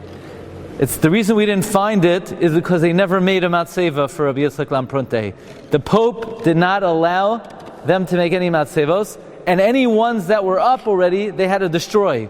So it's not that we didn't, so far we're batting 1,000. It's not that we didn't find it, it never existed. However, Rabbi Yaakov Hillel, Hashem should send him refuah shalema, he brings that if you want to go to someone's matzeva, and you're not able to go to their matzeva, Dvarav heim hein matzevasam, their words, their sefer is their matzeva. Perhaps he had such a monumental sefer, the sefer is the biggest matzeva ever, it's the biggest sefer ever written, no matzeva is needed. His sefer is so all-encompassing, he doesn't need a matzeva. If there's anyone in history who doesn't need a matzeva, it's Rabbi Yitzchak Lamprunte. But I want to share something very interesting. Because this was such an eminent work, he traveled for 2 years gathering as many haskamois as possible for the sefer. In the Hakdama to the Pachad Yitzchak, he has haskamois from throughout the whole country of Italy. One of the haskamos he has is from Reb Malachi HaKohen, the Yad Malachi, whose kever we were just at. And this is the beautiful Aron of Rabbi Yitzchak Lamprunti. Okay, we're leaving the city of Livorno, Leghorn. If you noticed in the shul that we went to, there were a number of pictures downstairs. You had a beautiful painting of the Chida, Rav Chaim Yosef David Azulai. There's also a picture of one of the great princes who was born in Livorno, a outstanding personality. He was born in Livorno on the 4th day of Cheshvan in the year Tav Kuf Memhei 1784. He lived till 1885. Sir Moses Montefiore is a Yelid Livorno. In fact, the Jews of Italy minted a special coin, a medallion, in his honor, to give honor to the prince who was born in Livorno. On one side you have a picture of his head. Around him, the title that says Avdi Moshe B'chol Beisi Ne'emanhu. And on the other side it said Moses Montefiore Nitzutz Amiti Shel Hayadus B'Melos Kufshana Lihivoldoi Ches Cheshvan Tafresh Memhei. This was 100 years after the birth of Moses Montefiore. What's amazing is his grandfather settled in London in the 18th century. His grandfather had 18 children. Moses Montefiore's grandfather had 18 children. One of them was Yosef Eliyahu. Yosef Eliyahu was the father of Moses Montefiore, who had a burning love for Eretz Yisrael. He made 7 historic trips to the Holy Land. The record of his trips is a very important element of the historic account of the early days of Eretz Yisrael. He founded the first settlements outside the walls of Yerushalayim. Yemin Moshe, many of the neighborhoods were named after him, and he spent a lot of his personal fortune to build up Eretz Yisrael in the 19th century. He has many notable accomplishments. One of them was he saved the life of the Malbim, and possibly most notably, in the year Tafresh 1840, he fought valiantly to protect the Jews of Damascus from the blood libel, and in honor of his heroic acts, Reb Chaim Falaji wrote a sefer in his honor about the mitzvah of tzedakah and hatzalas nefashos. Reb Chaim Falaji named the sefer after Sir Moses Montefiore. One of his initiatives to bring parnasa to the Jews in Eretz Yisrael, which was not successful, was to build a great windmill, which never really worked because where it was situated and the quality of the grain in Eretz Yisrael as opposed to elsewhere. But Sir Moses Montefiore is a great prince in Klal Yisrael, and he is responsible for really building up Eretz Yisrael in the last millennia. Yehi Zechrei Baruch. He was a Yelid Livorno. How could we not mention him leaving this city? Thank you very much. Okay. Just a final concluding remark. We want to thank Reb Levi Vovavsky, who is hosting us in our Suda this evening. Thank you very much for your hospitality and your achnas asarchim, and you should have continued siyata d'shmaya lahagdol Torah l'adira. Thank you, Rabbi Bornstein, who hosted us last night. And it was a very special trip. First, it was a great pleasure to spend time with Avimari, with my father. It's always a special nachas to be together with my father. He has to say that. And it was really very heartening to be together with a very chashva group. You know, on many of the tours, the people who go on the tour are generally people who could afford to go on the tour. On our tours, the people that come are the people who want to connect with tzaddikim. Most people are, when they want to go on vacation, their idea of vacation is not to take along a rav and not to go to cemeteries. Those are the two main ingredients of what not to do on a vacation. So already, by definition, if you're spending what it takes to join us, it's a very high caliber crowd. Many of the tzaddikim you're already familiar with. You learned their svarim, and it's a zechus for me to be together with you at these Mekaymes HaKadoshim. I want to share with you two brief thoughts. We know when it comes to Talmud Torah, we say Yagati Umatzasi Tamen, which means when it comes to learning, nothing comes easy. It's impossible. There's no such thing as an easy Gemara and a hard Gemara. If you want to know something well, you have to apply yourself. You have to work hard. Otherwise, there's no way to master it. And when we visit Kivrei Tzadikim, it's not just a matter of people have tzrachim and they're going to daven, and it's a way of having your tefillas answered. Certainly, that's part of our kavanah for going. But perhaps on a higher level, we spend so much of our lives learning the Torah of these tzaddikim. But if we're able to learn about their past and their history and their lives and the svarim they wrote, it deepens our connection with them and it will elevate our level of learning. And therefore, the same way when it comes to Talmud Torah, it's Yagati Matzasi Tamin. You'll only be successful, you work hard. To get to these kvarim, you also need amelas. You also need yigiyah. Any kever that you could just, call a taxi and the taxi comes right away and he takes you to the cemetery and you turn the key and you walk right to the kever. No, al tamin. Al tamin. The only way this could happen is the taxi's delayed and you get there, the shomer's not there, and you have to knock on the door, and the guy with the key doesn't want to come, and you have to bribe him, and when he says no, you have to bribe him more, and then he comes and nobody knows where the kever is, and you have to have 25 people scout it out, and then you find it, and then you daven there, and you connect with the tzaddik, then ta'amin.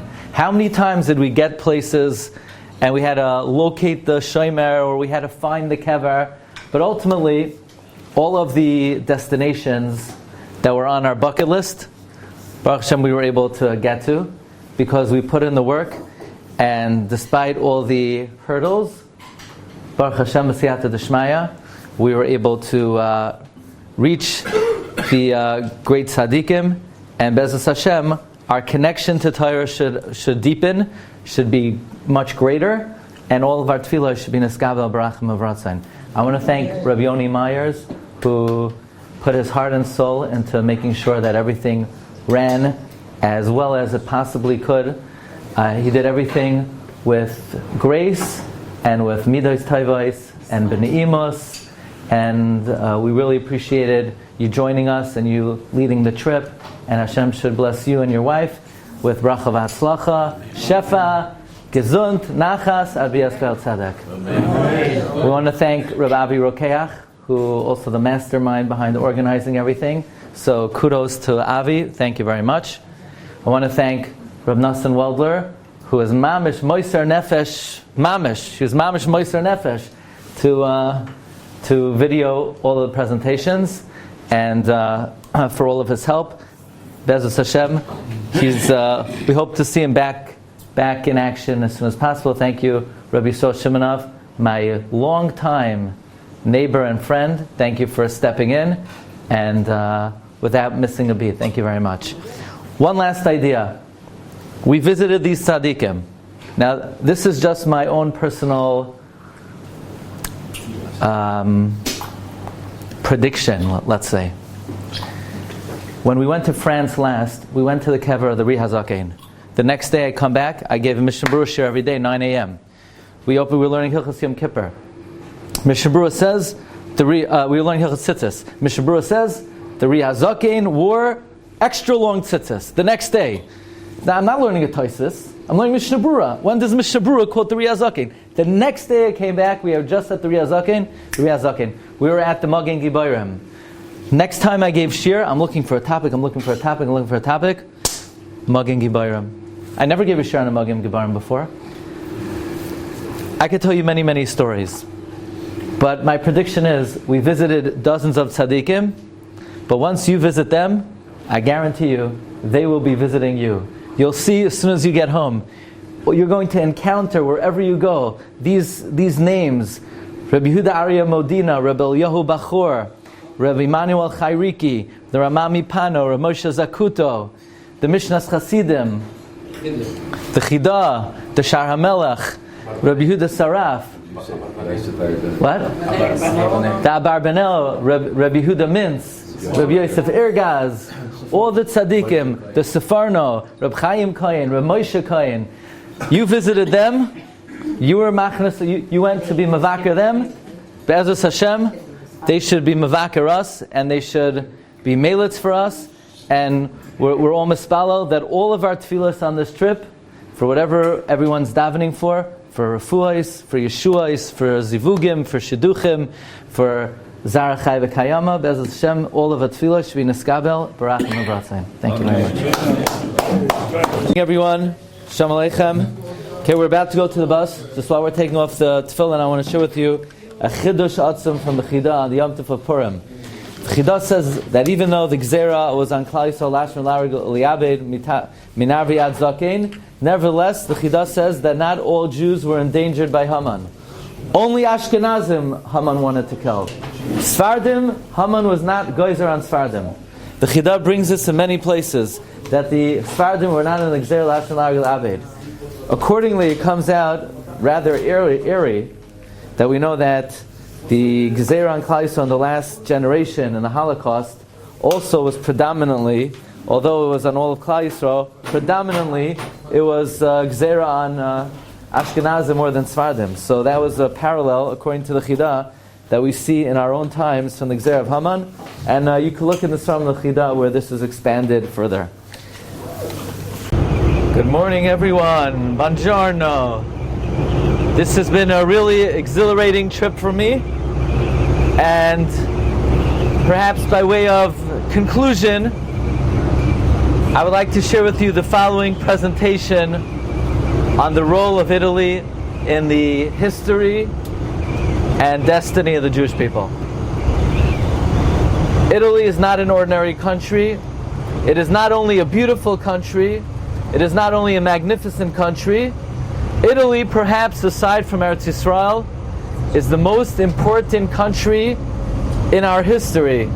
The Jewish community in Italy is one of the oldest communities in the diaspora, going back to the miracle of Hanukkah more than 2,000 years ago. But now I want to take you back to the year 990. It was a time when the primary academies of Torah were situated in Bavel, and it was the time of the Gaonim. The yeshivas in Bavel were under the leadership of Rav Shrira Gaon and Rav Hai Gaon, and there were a number of Rishonim. And this story is recorded by Rabbi Avram ben David, the Ravid. Now, which Ravid? This is known as Ravid the First. Okay? Now, this is important to know. There were 3 Ravids in our history. Do you know who they were? Ravid the First, born in Toledo, Spain in the year 1110. He died a martyr's death in 1180. You have Ravid the Second, who's known as Rabbi Avram of Narban, Rabbi Avram of Bezdin. Ravid the Third is Rabbi Avram of Pokiers, known as the Baal HaHasagos. The Ravid the First wrote a sefer called Sefer HaKabbalah. And in the Sefer HaKabbalah, which is a record of the transmission of the Torah, the Ravid records an episode that completely altered the direction of our history forever. There were 4 great scholars that left the port city of Bari, Italy. Who are these 4 scholars? Number 1, Rabbeinu Chushiel. Who's Rabbeinu Chushiel? Rabbeinu Chushiel is the father of Rabbeinu Hananel. Number 2, Rabbeinu Moshe, the father of Rabbeinu Chanoich. Number 3, Rabbeinu Shemaria Bar Elchanan. And the 4th, the Ravid says, I do not know his name. And they set out on a voyage to collect money for the yeshivas in Eretz Yisrael. Actually, the Ravid himself says that in his opinion, they set out for Hachnasas Kala. And the waterways in those days were fraught with danger. And the Ravid records that actually this ship was captured by pirates. The pirate's name was Ibn Rumahis. He was a Moorish Spanish pirate fulfilling the wishes of the Spanish caliph. The rabbis were very smart. The rabbis knew that if they would reveal their identity, then the pirates would be able to command a very hefty ransom. So they kept their identities a secret, so the pirates would not be able to extort a heavy ransom. Rav Moshe was ransomed by the Jews of Cordova under the leadership of Chazdai ibn Shaprut.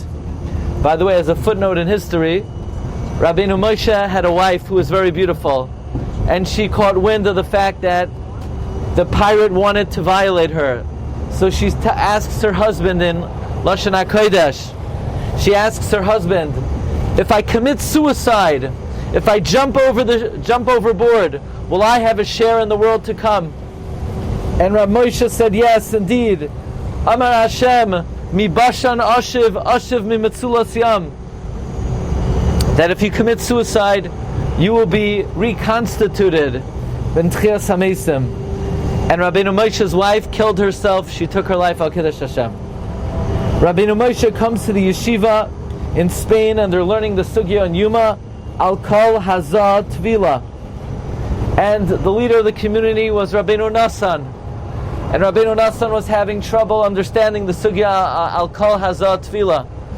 And Rabbeinu Moshe was able to chime in, and for probably the first time and the last time in history, Rabbeinu Nassan said, I step down, I am no longer the Rosh Hashiva, and Rabbeinu Moshe became the de facto leader of Spanish Jewry.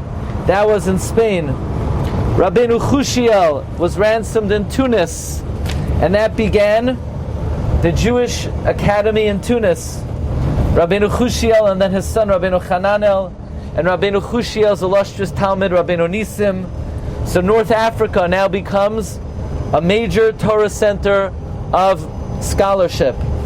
So Spain did not have a major academy until this episode. Tunis did not have a major academy until this episode. Rabbeinu Shmaria ben Elchanan was ransomed in Egypt. He establishes a major academy in Cairo. Now Egypt becomes a major Torah center. Thus began the era of the Rishonim in the year 990. This episode in history is known as the story of the Arba Shvuyim. This was the Hashgacha Pratis to move the major Torah center from Bavel to North Africa and to Europe. Friends, where did all this Torah come from? Where did all the Torah of the Rishonim come from? To the point where Rabbeinu Tam says, Ki mi bari teitzei Torah udvar Hashem me'atarant. All the Torah of the Rishonim, all the Torah we have today, came from that episode that emanated from Italy.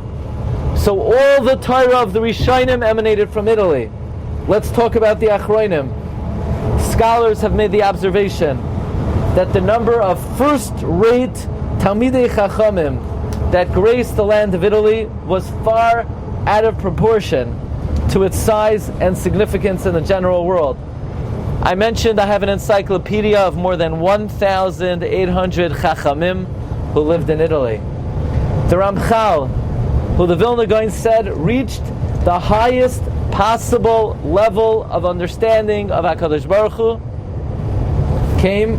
lived in Padua. The Chida, who wrote more than 70 Sfarim, printed in Livorno, in Piza, in Mantua. An individual who the Chassam Sofer writes in Siman Kuf Nun Tes was Avi HaMikubalim. What was his name? Ramami Pano.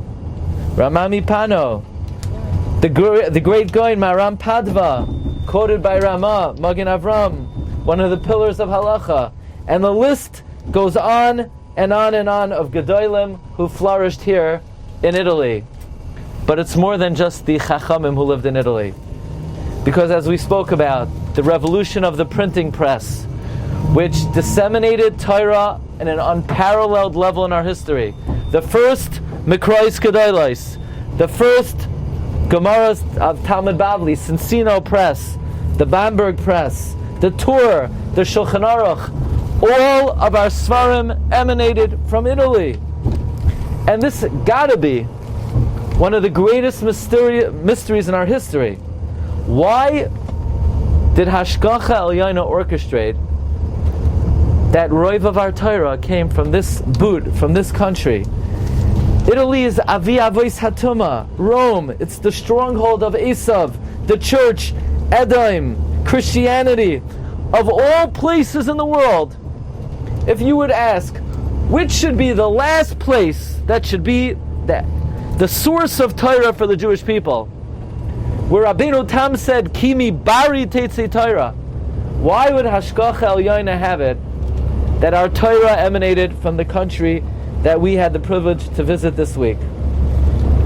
Well, the ways of Hashem are mysterious, but perhaps we could offer the following thought. You know, when Yaakov Avinu dresses up as Esav and he makes the great escape, and just at that moment that he was leaving, Esav comes in, Ach Yatza Yaakov, and Esav says to his father, Ani Esav b'chayrecha, Ani bincha b'chayrecha Esav, and Yitzchak realizes that he's duped, and Esav lets out a geshrai, Vayitzak tzaka gedoylo umara ad ma'od, and he says, Tata, habracha achas hilacha avi, barcheni gam ani avi. Tata, do you have one bracha for me? And Yitzchak says, sorry, I've got nothing left. I have nothing left. Va'oichal Mikael, I already ate everything. I gave everything to Yaakov Avinu. And Esav cries, and he lets out tears. And finally Yitzchak Avinu says, okay, here's your bracha. Mishmane ha'aretz yeh moishavecha umital hashamayim eol. Your habitation will be the fat of the land. Says Rashi, Hashem already gave the entire world, Yitzchak already gave the entire world to Yaakov. He already gave Yaakov Borough Park, Flatbush, Williamsburg, Muncie, 5 towns, Cleveland, Ohio, everything. Lakewood, Lakewood. He already gave him everything. Queens, Jamaica Estates, Holliswood, Kew Garden Hills, Montreal, even Montreal. He already gave everything. Chicago. What? Now, Cedarhurst is an extension of Eretz Yisrael because it's the closest city to JFK. When Mashiach comes, the Jews of Cedarhurst will be the first to go because we're the closest community to JFK. Anyway, so Yitzchak Avinu already gave everything to Yaakov, but there's only one country he gives to Esav. And what is that? Zu Italia Shal Yavan, Italy. The one land Yitzchak gave to Esav is Italy. It's astounding. If you look at this beautiful country, what we're looking at is Birchas Yitzchak Avinu. This country is the blessing of Yitzchak. All the olives and the olive oil and the wine and the cheese, it's the blessing of Yitzchak Avinu. But let's ask ourselves, but didn't Yitzchak give everything to Yaakov? How was he able to give Italy to Esav? Comes the Rebbe Reb Heschel, the Rav of Krakow, the Rebbe of the Shach. Did I mention? Next trip, you could join us, Lag BaOmer. We're going to... No, I'm not doing Japan. Rabbi Akiba, by the way, Rabbi Akiva, I noticed that he spelled his name Akiba with a ba sound, with a dagesh. And I asked him why, and he said it's because the Shevet Sofer spelled it that way, and other... But I'll tell you the real reason. Because if you look in the writings of the Ben Yoyada and the Ramami Pano, the Ramami Pano says, where does the name Akiva come from? Yesh kaina oilamai b'sha'achas. B'sha'achas. So it's Akiba, not Akiva. That's why. Okay, I just thought I would mention that. Says the Rebbe Reb Heschel, Yitzchak Avinu is in a quandary. He's up against the wall. He gave the whole world to Yaakov Avinu. What could he possibly give Esav? And then Yitzchak had an einfal. He had a brilliant idea. There's one country that he didn't give Esav. There's one country, he didn't give Yaakov. And that's because there was one landmass that had not been created yet, and that was the country of Italy. Italy was Loi Bala Olam, because the Gemara says in Shabbos, what are the origins of Italy? Says the Gemara, on the day that Shlomo HaMelech married Bas Parai, Gavriel, the Malach Gavriel descended from Shamayim. The Noatz Kana Biyam Va'ala B'Sirtain, a sand bank developed on the day that Shlomo married Bas Parai. Va'alav Nivna Krach Gadol Sharoimi, and on that day Rome was built. Many people say Rome was not built in a day. No, Sheker v'Chazav. Rome was built in a day. Whatever the Umayis Ha'olam say, it's Ibcha Mistabra. It's the exact opposite. When they say Rome was not built in a day, Rome was the only city in the world that was ever built in a day. You heard it here first. Avir Torres, 2024. The Gemara continues. On the day Yeravam brought 2 golden calves, one in Beisa, one in Bedan, a small landmass was built. V'zehu Italia Shel Yavan. So Yitzchak was racking his brain. He already gave the whole world to Yaakov Avinu, but there's one country left that he was able to give to Esav, and that's because it was a country that didn't begin yet. So if you were to ask, on what day did the Churban start? It wasn't on the day the Romans destroyed the temple. The Churban began on the day that Shlomo HaMelech married Bas Parai. Yitzchak Avinu was a very smart man. He knew that if he was going to give Esav Rome, that meant Christianity, that meant the Crusades, that meant Golos, that meant persecution.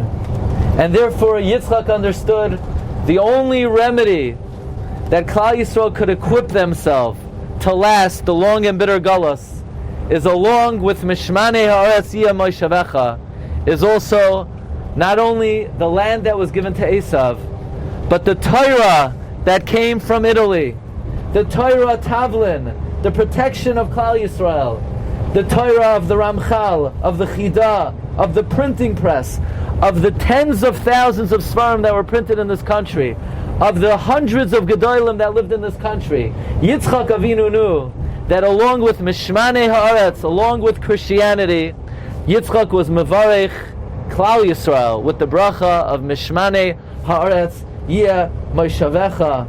He equipped us with all the Torah that came from this country. Ki mibari teitzei Torah l'dvar Hashem me'atarant. And therefore, Yitzchak Avinu gave us the protection of all the Torah that came from Italy. And just like the Golos began here in Rome, the Gemara tells us in Sanhedrin Tzadik Chesam and Aleph, V'heicha Yasiv, where does Mashiach sit? Says the Gemara, Pischa Dekarta, in the gates of the city. Which city? The Gemara doesn't say. Comes the Gra, and the Gra changes the Gersa. The Gra on the spot in the Hagois Hagra says, Nimchak Tevas Dekarta V'nichtav B'tzidoi Deroimi. Mashiach awaits at the gates of Rome. This is where the Golos began, and this is where the Golos ends. We still have a few more hours.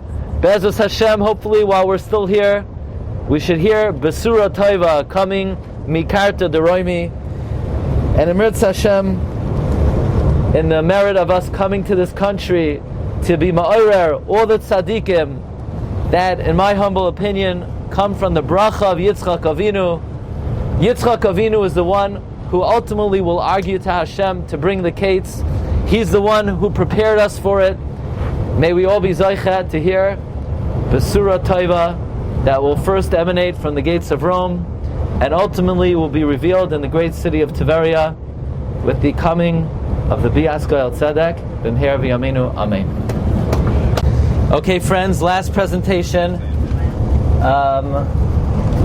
Many were zoichet to daven at the Zer Shimshon yesterday. For those who won't have the opportunity on this trip, so pay close attention to a few words we're going to say about the Zer Shimshon, and then you could be mispalel, then the merit of his Divrei Torah, all of our tefillah should be niskabel. We mentioned yesterday that if you can't go to a matzeva, the Divrei Torah of a tzaddik are like the Matzeva. So I want to share with you a few words about a great Rav who was Marbitz Torah in Piza and in other communities. His name was Rab Shimshon Chaim, or sometimes he's referred to as, the Chida refers to him as Rabbeinu Shimshon Nachmani, and he was known for his sefer Zera Shimshon. The Chida describes Zera Shimshon as Biurim Ma'amorim Tmuim, explaining wondrous passages. Rabbeinu Shimshon Nachmani, he was a Talmud of Hagoyin Moreno Ephraim HaKoyin my Oistra, who wrote, by the way, this Rabbi Ephraim HaKoyin wrote a sefer on Kabbalah Masis, and the Zera Shimshon was also a Talmud of, listen to this name, Rabbeinu Aviad Sar Shalom Bazila. Rabbeinu Aviad Sar Shalom Bazila, who was one of the most ardent defenders of the Ramchal. So the Zera Shimshon was a student of one of the Ramchal's great defenders. The Chida says about Rabbi Aviad Sar Shalom Bazila. Actually, in the drasha I gave this year before Rosh Hashanah to the Cleveland community via Zoom, I quoted Rabbi Aviad Sar Shalom Bazila. And actually, Rabbi Aviad Sar Shalom Bazila, quoted by Rabbi Shua Heller, asked a very interesting question. Why is it that first in Navi, Menashe is that Chizkiyahu HaMelech is not mentioned, and then later on in Divrei Hayamim, Chizkiyahu HaMelech makes a comeback. And basically Rabbi Aviad Sar Shalom says that if a person brought to the world progeny that did not act properly in their lifetime, so even if they themselves were a tzaddik, but they're accountable for the deeds of their progeny.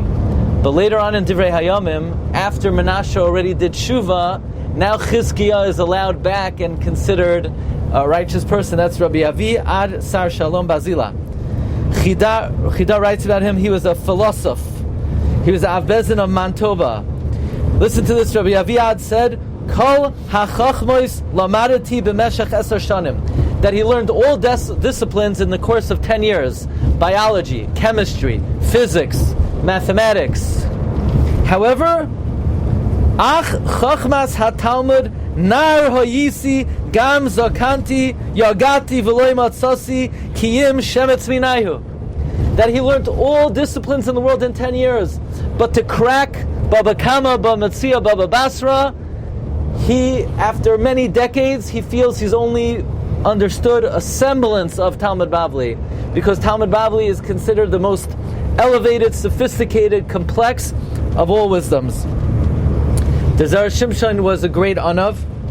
He writes in the Hakdama, Af ki erki ke'erech hedyoid shebehedyoitim kal shebekalim. He says, my worth, my value is of a simpleton, of a lowly person. He was Marbitz Torah in Modena, in Piza, in Siena, and at the end of his life in Reggio. By the way, he was a Talmud in Kabbalah of the Rabach, Rabbi Yamin HaKohen, who is the Rebbe and father-in-law of Rabbi Shaya Bason, who was the Rebbe of the Ramchal. The Zera Shimshon wrote a sefer, Toldoi Shimshon, and the reason he wrote Toldoi Shimshon is because in the month of Av, his firstborn and only son passed away, and he was not zoicha to have more progeny, so his sefer was Pri Amalai, his sefer was his legacy and his continuity. The Chida brings down that he heard that the Zera Shimshon was a baki in Kabbalah Masis. Kabbalah Masis is not only the intellectual discipline, but the ability to effectuate new realities in the world through Kabbalah. And in the kever of the Zera Shimshon is not only the Zera Shimshon, but the Zera Shimshon commanded that all of his writings in Kabbalah be buried with him in his kever. So, Zechusa Yagin Aleinu, and we're already in the general area. So, If you're not going to be at the kever, you could utilize the opportunity now, and all of your tefillos that you're mispalo throughout the trip at all the kivrei tzadikim, Hashem should answer Barachim of Ratzain. V'yimale Hashem kol mashalos libchem l'tayva. You've just experienced another Torah class brought to you by TorahAnytime.com.